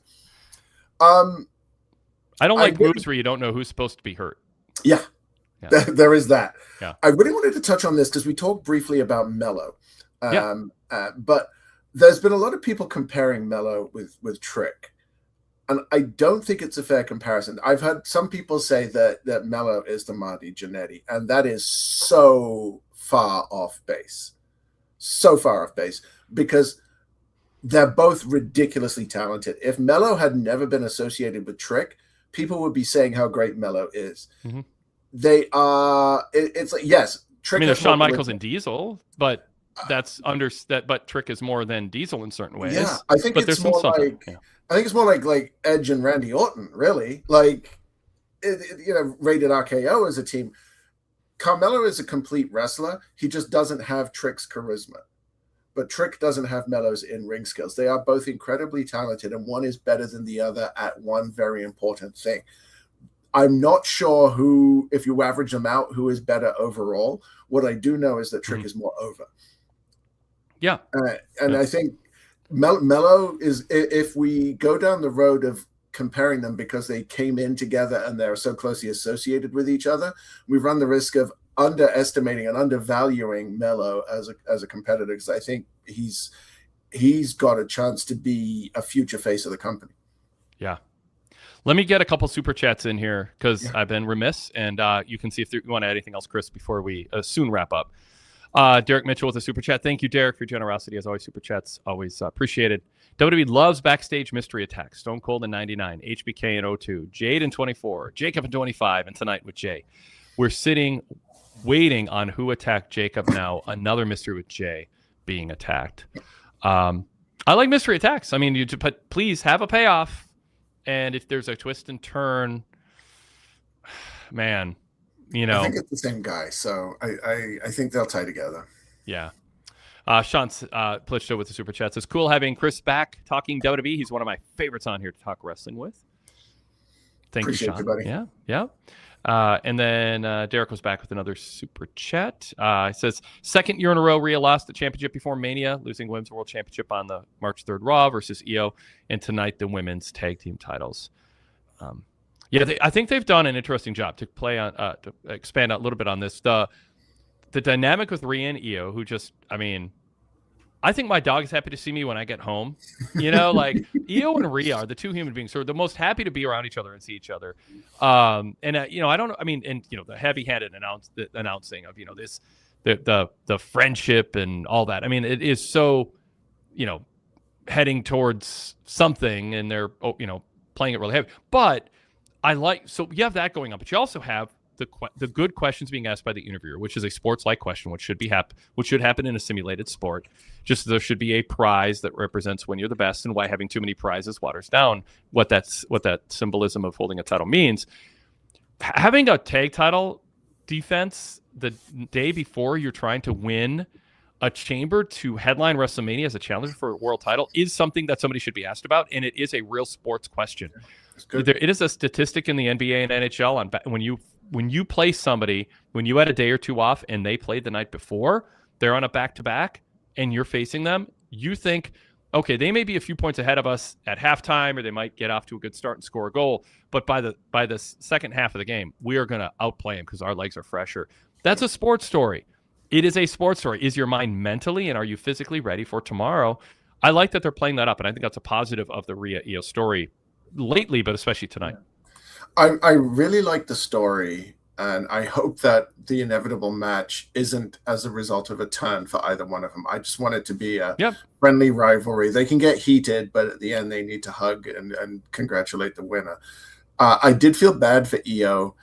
I've seen it a few times because you've got Io's music hits, and there's this little mini pop because they're like, oh my God, they're both coming out. And then they realize it's just Io, and the pop just died. And then Rhea comes out, and you realize, oh, right, she's just actually the biggest star on the program. It's difficult to know what to do with someone like Rhea when you want to cycle her out of the title picture for a little while. And I think they've done a really good job of keeping her at the forefront without making people wonder, well, why isn't she world champ right now? And I don't know how much longer you can do that. And the fact that they've taken the tag titles off her suggests not much longer, which is great. Her taking the pin, taking all the punishment. I wouldn't be surprised if she's one of the first out in the chamber tomorrow. Like she's one or two and ends up being beaten up for a lot of the night, and then manages to get 3 or 4 eliminations and win the whole thing. I fully think that's how this is going to go, and this is going to be her year. Chris, anything else you want to bring up from the show? I know we haven't covered everything yet. Miz and Obafemi, I'll throw one out. What'd you think? It's an interesting way to approach Obafemi because obviously the guy has infinite aura. He's probably the most complete package to come out of NXT in a very long time. What they're doing is something that WWE really likes to do, and it's like, show us that you don't take yourself too seriously. Show us that you are willing to do this comedy stuff before we are willing to hitch a wagon to you. Mm-hmm. Working with The Miz is probably the biggest sign that the company trusts you, because this is a man who has made a career out of working safe and using his mouth to get him into positions on the card. So if you are being put with The Miz, it's because they see something in you, and he's doing a good job. Like, he is able to flip that switch from jokey, fun guy into I'm going to destroy you now. Yep. And he's done it. He's rock. Yeah. He's funny when he has to be. Yep. And then he will kick your ass. As long as he can keep that balance, I think this is a really good path for him to tread. It wouldn't surprise me if he gets to squash Truth at some point as well, just to show he's an equal opportunity murderer. The guy has everything from the entrance to the way he presents himself in the ring, his confidence when he's talking, despite the fact that he does have a fairly thick accent. He's going to go a long way. And, they talked about it in the ring about, you could learn from me. If he's not learning from the Miz behind the scenes, he's crazy, but B, I'll eat my hat. I think Miz did a good job. I think Oba did a good job. I thought the interplay was better than what we got last week with Kit. And yeah, I mean, not everybody's going to like Miz getting TV time and all that, but that was, I mean, for Miz to be in this role is, I think, what people, when he's pushed more than this, think he should be in. Yeah. Yeah. The ESPN app getting explained. I had flashbacks to WWE Network, Chris. Oh man. Like, when R-Truth is put in charge of helping to explain something, you are in trouble. I've worked in customer support. Somebody very close to me currently works in support for ESPN. Nobody who's calling in for help with the app learned anything from that segment because they didn't show anything on the screen. You can't just talk people through menu options because the people who need help don't have a clue what you're talking about. Yes. As we all know, who have explained something to our parents, tech-wise. Yes. I have a very reliable source who will tell you nobody working for ESPN had any idea that WrestleMania was going to be on ESPN for an hour this year. This was news to them. They found out by watching SmackDown. So the whole thing is ludicrous. So Matt, they need to up their game with graphics, and they just the problem is with WWE Network. It was at an earlier stage of smart TV apps. Like, it's not just on your phone or tablet or laptop. It's on your TV. Just search WWE, and then it's $9.99. Is it $9.99? No. Yeah. We wish. Although, yeah. So, but the problem here is that if you already have cable, you might get ESPN Plus for free, and you just have to log in. Like, I have direct TV streaming. I just had to authorize it, activate it. But you might have a cable system that doesn't, although I don't know how many of those are left. But if you don't have cable, there's a whole other way to do it. And so there's people who are downloading, and when people hear apps, by the way, they still think it's phone. So, like, I mean, I don't think people think the Netflix graphic on their screen is an app. They think of it as a channel or a streaming service.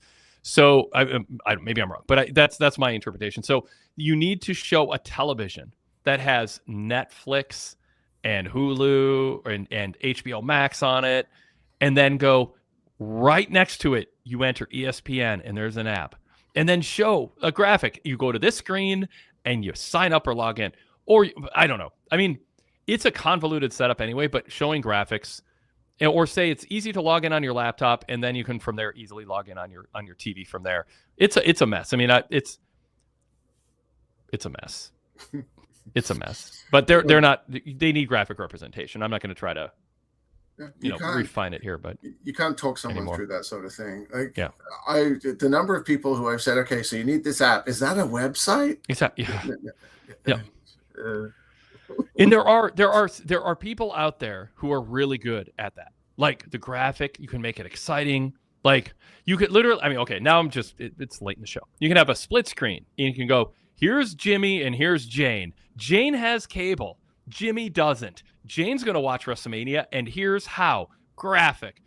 Jimmy is going to do it this way. Show a graphic. You can do it in 30 seconds, and you're going to at least get half the people to understand something they didn't understand beforehand. But you need to show that there's two ways, because there's two ways to get this. You're already paying for it, activate it, or you're not paying for it, you need to download the app and then sign up.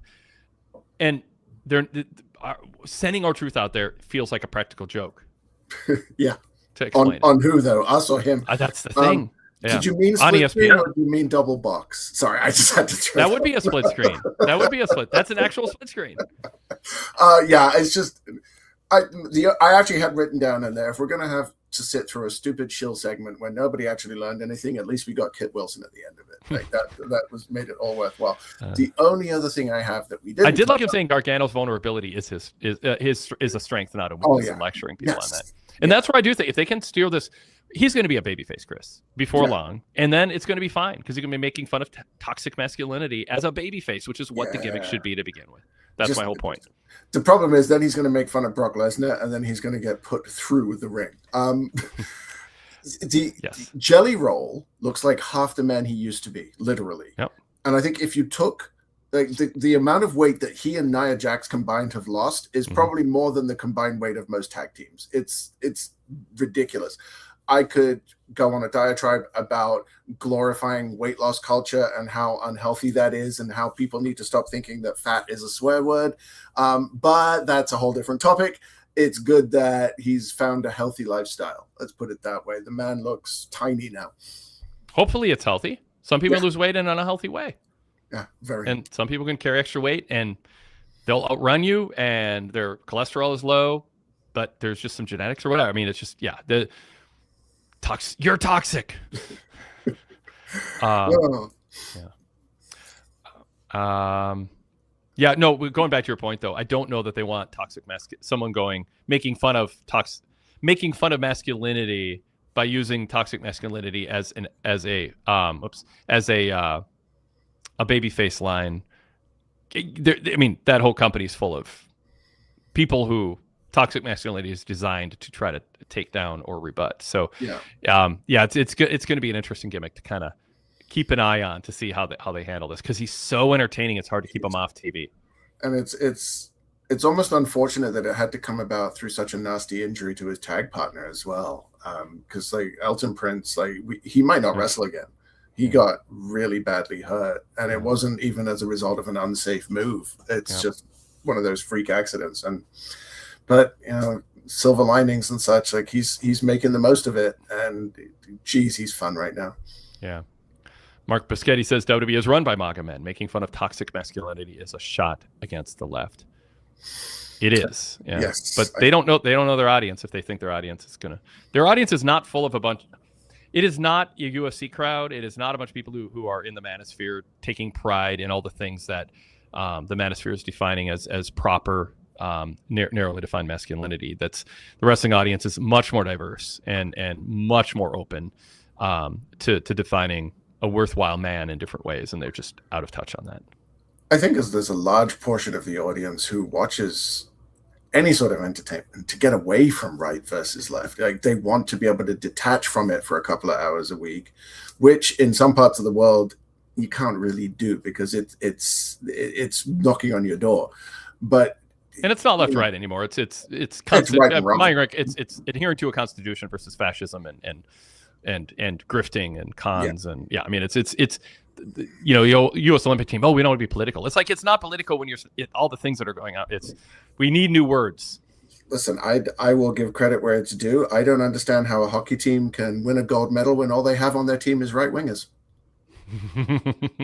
I told that joke on stage last night, and it killed. And that's great. I can imagine killing in Canada. In a lot of places, that was good. It's not just a bunch of right wingers. It's a bunch of coddled man boys who are really good at one thing and are just following the pack to a degree, inexcusably, but factually, completely unaware of the degree to which this is not politics. This isn't George Bush against Al Gore. This isn't Obama versus John McCain. This is a completely different situation. And when you have the things that Donald Trump is incredibly proven to have done and be involved in and lied about and grifted and conned and I mean it's you don't want to smile in a picture with him if you want people to not have icky feelings about what you just accomplished. And the fact that they don't get that is not it's on them, but it's also on the leadership above them, the head coaches, the veteran players in their 30s who know better, the GM who welcomed Kash Patel in. I mean it's a mess, and it's so unfortunate. I mean, it's hard to say no to the director of the FBI, but I think when you look at it, hockey more so than any other major sport is very much run by the biggest and loudest voices, and I wouldn't be surprised if a large portion of that team were too afraid not to laugh at the joke and go along with the leaders of the team. And it's sad because if you find yourself on the outs in a dressing room, you find yourself unemployed. And if you have a job where you're earning $80,000-$90,000 a year and you're unemployed, it sucks. If you have a job where you're earning $5-6 million a year and you suddenly are unemployed, it's awful. And these poor kids, they've never been taught how to live a life other than a luxurious one. And if you are threatened with the possibility of never being able to work again, because God knows that president is vindictive, what do you really do? Some of them are definitely to blame, but some of them are just trapped, and they don't really they don't know what it is that they can do, right? And I mean, now I have to be so careful, because I work for the government. Like I work for the Canadian government, and there's stuff that I just, if I start going down that road, can get me in trouble. But as long as I'm talking about the US, I should be fine. But it would have been nice to have somebody, when that joke was made, say, we would love for them to be there. We love them and we're proud of them too. I mean, it's just that to not have that be the reflexive response. And then and then there's a bunch of people who are forgiving of what happened that at that time, who are less forgiving of with days to have absorbed sincere people who love hockey and are proud of what that team accomplished, but they haven't understood. They haven't shown any understanding of it. It's about Trump, but it's also about the women. It's about the baggage of sports and the difference in attention that they get and all that. I mean, to not show, like, you just want a few more of the players. These are not 14-year-olds. They're not 8-year-olds. These are guys in their 20s and 30s. It would be nice to have seen, and maybe there have been, and I haven't seen them yet, but I've seen a lot of criticism of what the comments now that the NHL's back last night, especially. Can we get a decent answer from a few of them going, yeah, what you just said, we're put in a tough spot, and there's things we regret. We love the women. We shouldn't have laughed at the joke. But then after admitting, I go, we've all been there. You're in a group and you just sort of, you're intimidated by who's on the phone. But looking back on it, it's unfortunate and it sucks. But instead they're going, oh, it's people making a big deal out of nothing. Like, you have to show an understanding of why this is a big deal for some people. It's so sad, because if you look at the story, you've got the U.S. women's hockey team, dominant, 7 straight Olympics with medals, not all of them gold, to be fair, but they beat Team Canada, big rivalry, great game of hockey. The fact that people on opposite teams had recently broken up, they were in a relationship and then split up, and then they're playing each other for the gold medal, which set the stage for, the first U.S. gold medal in men's hockey since 1980. They made a movie about that, for crying out loud. You had the U.S. goalie standing on his head. A very well-played game. It wasn't controversial. There were no bad penalty calls. Canada had plenty of chances to win it and hit the post a couple of times. Like, such a tremendous story. And all we're talking about is a guy with short man syndrome drinking a beer in a locker room where he had no business, and a guy sitting there acting like he just won the gold medal too, talking about, of course, we have to invite the girls. Yep. Like, can we talk about the hockey maybe and the That's achievement? What's a shame. That's it.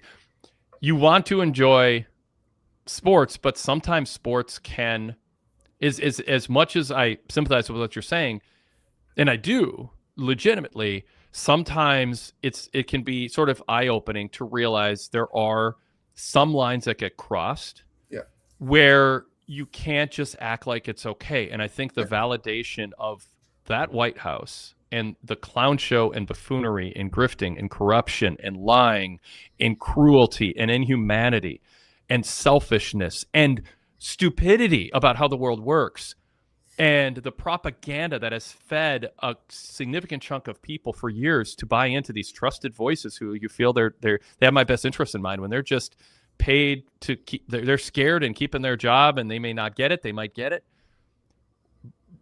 When that's happened, you can't just pretend it's the same as it's always been. We're in a dramatically different place, and world order is slipping, and democracy is falling apart in ways that you can't treat going to the White House the same way. And it is a wake-up call that we are in a different place, and that's why some people who don't pay attention or don't understand the difference between the last 10 years and the previous 240. I mean, well, civil wars, and there, other things that happen too. But you know what I mean? It is different. It's not, you can't keep politics out of it when you're, especially the Minnesota players who are on that team. Yeah. And their community has been terrorized by masked thugs who are poorly trained, who didn't have anything better to do than to accept this job, to go and start yanking colored people out of cars who have every right to be here, throwing them in a building in inhumane conditions and treating them like they did something wrong. I mean, and then shooting people on the street in a completely unjustified overreactions to situations, to put it mildly. And then they're like oblivious to that. Maybe they'll be sensitive to you posing with a dopey smile to a picture with this guy who has authorized this kind of terrorizing of my neighbors, people who are citizens on legal paths to citizenship, and they're hiding out in their basement, and there's people going to white people going to grocery stores so they can survive because they can't go there because they'll get. This is not the worst of the worst with some surgical, sophisticated way to get the bad guys out. And you are so insulated from that, and you expose that when you think, oh, I'll just be neutral. You don't get to be neutral on this. No. You don't get to be neutral on this. You are uninformed, or you're a victim of propaganda and manipulation, which is very sophisticated, and I'm sympathetic to that. I'm sure I've fallen for it in other ways. We all have, but it is a very sophisticated, very corrupt, very insincere propaganda campaign for people with not your interests in mind, but they're conning you in a way that pro wrestling used to a long time ago, making marks of everybody out there, or you're just look at humanity in a way that I find evil and cruel. And there's some people I think just know what this is all about and are okay with it, but I think there's a lot more people who just don't pay attention or have been manipulated by a very sophisticated, long-running propaganda campaign.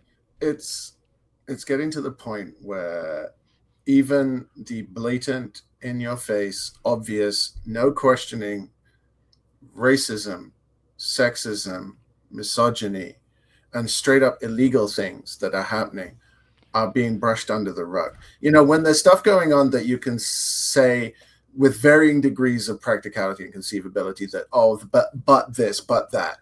When somebody posts a video of a president of the United States and his wife as apes, yep. And then the excuse is not that was hacked, is that was never supposed to be posted. This isn't, oh, he had a gun anyway. Why did he bring a gun to a protest? Or she tried to run over him with a car, or any other, I'm not going to swear, nonsense excuse that the administration can throw out there. This is, oh, that wasn't supposed to be posted. Oh, so it was just supposed to go in one of your private chats that you invite journalists into, maybe? This is just overt, blatant, inexcusable racism. Yep. With no even flimsy justification for it. The one that's really upsetting to me is the immigrant, the legal immigrant who was blind and dropped off. God, that should be enough to end a presidency. Yeah, that's if you shoot someone, they die. If you leave somebody blind in the winter in the north where it's freezing, that is a slow, painful way to go. Yeah. And it's just, how do we justify this? And how are there still people trying to find ways to defend it? And we have some on the chat. Tilt0102 goes, it's so funny. None of these issues came across when Biden was in office. Obama has a record of deportations. The pathetic thing about this channel is I come here for wrestling every week and it turns political. So Tilt, the deportations under Biden and Obama, which were aggressive, were surgical and constitutional. You need to expand where you're getting your information. Have you heard of the story Chris just told? Because if not, you are getting a curated feed of social media and a channel that is ignoring horrible things that are inhumane things that are being done that Biden and Obama would not have put up with, they would not have justified, or they would not have authorized. It is not there aren't two sides to this. This isn't, red, blue, left, right. And if you don't understand that, and you also don't take pride in being a horrible human being, then you are truly misinformed. And take some time to explore some more credible places to get information and open your mind to it. I genuinely don't care what party the person is representing. If you treat people badly, you are not a good person. It doesn't matter if you are wearing a blue tie or a red tie. I don't think any person should be illegal anywhere. I think that this whole concept of borders and citizenship is nonsense, and it should all be done away with anyway. But at least have due process as part of it. I mean, I'm slightly to the left of Attila the Hun, so that's not. We don't want to go down that. But if you can't. Nobody is illegal on stolen land. First of all, let's get that straight. None of us is here. None of us is indigenous to this land. Well, I don't want to speak for everybody, but I know I ain't. You can't just say, well, what about? We're not going to get into whataboutism when blind old men are being left to freeze to death in the winter. Like, it doesn't matter who did that. If my mother did that, I would condemn her. Yep. This isn't. This isn't a political position. A political position is, should children have free school lunches? I will debate that with you, and that doesn't make you a bad person if you disagree with me. Sure. A political position is that public servants shouldn't be unionized. We can argue about that. That doesn't make you a bad person. Murdering U.S. citizens makes you a bad person regardless of who you are registered to vote for. Yeah. Derek Mitchell says it's about right and wrong, not left or right. If anyone can't see the difference, God bless you. All right, Chris, thank you. My pleasure. I didn't even get to talk about the 177 centimeters of snow we've had in February. Oh my God. Can you translate that to inches for us Americans? As just under 3 feet. Yeah. That's in 27 days. We've broken the record for recorded snow since records started, and we're not done yet. We still got a day and a half to go. So it's bad. There are 12-foot snowbanks outside my window. How do you have a day and a half to go? Well, okay, I guess not. I have a full day to go. I'm just thinking, how does Canada's February's work? I listen, man. My meds wore off ages ago. It's 3:00 in the morning. I don't even know which way is up at this point. I got a burlesque show tonight. I don't even know how I'm going to manage it. Oh no! All right. Thank you, everybody. If you want to become a VIP member and see what you have been missing, not miss anymore, PWTorch.com/govip gives you details on all the different ways to sign up, all the different tiers. PWTorch.com/govip. If you're mainly interested in the VIP podcast, you can get a 7-day free trial through Patreon. Patreon.com/PWTorchVIP. If you're part of that ecosystem, it's a great way to go. And then also you can sync that with Spotify, as I'm sure Patreon users know. If you're a Spotify user, you can also search PWTorch in Apple Podcasts, subscribe to the charcoal gray logo that says PWTorch VIP, get a 3-day free trial of unlocking all the VIP shows, and then it can roll over using your Apple account. But there's other ways to sign up too, just credit card, debit card, PayPal, through the main full VIP membership. Again, full details on all those options. I don't want to sound like I'm our truth here. Just go to PWTorch.com/govip for details. Thanks everybody for your support, for listening. Please like this show. Please comment below, and we will talk to you next time.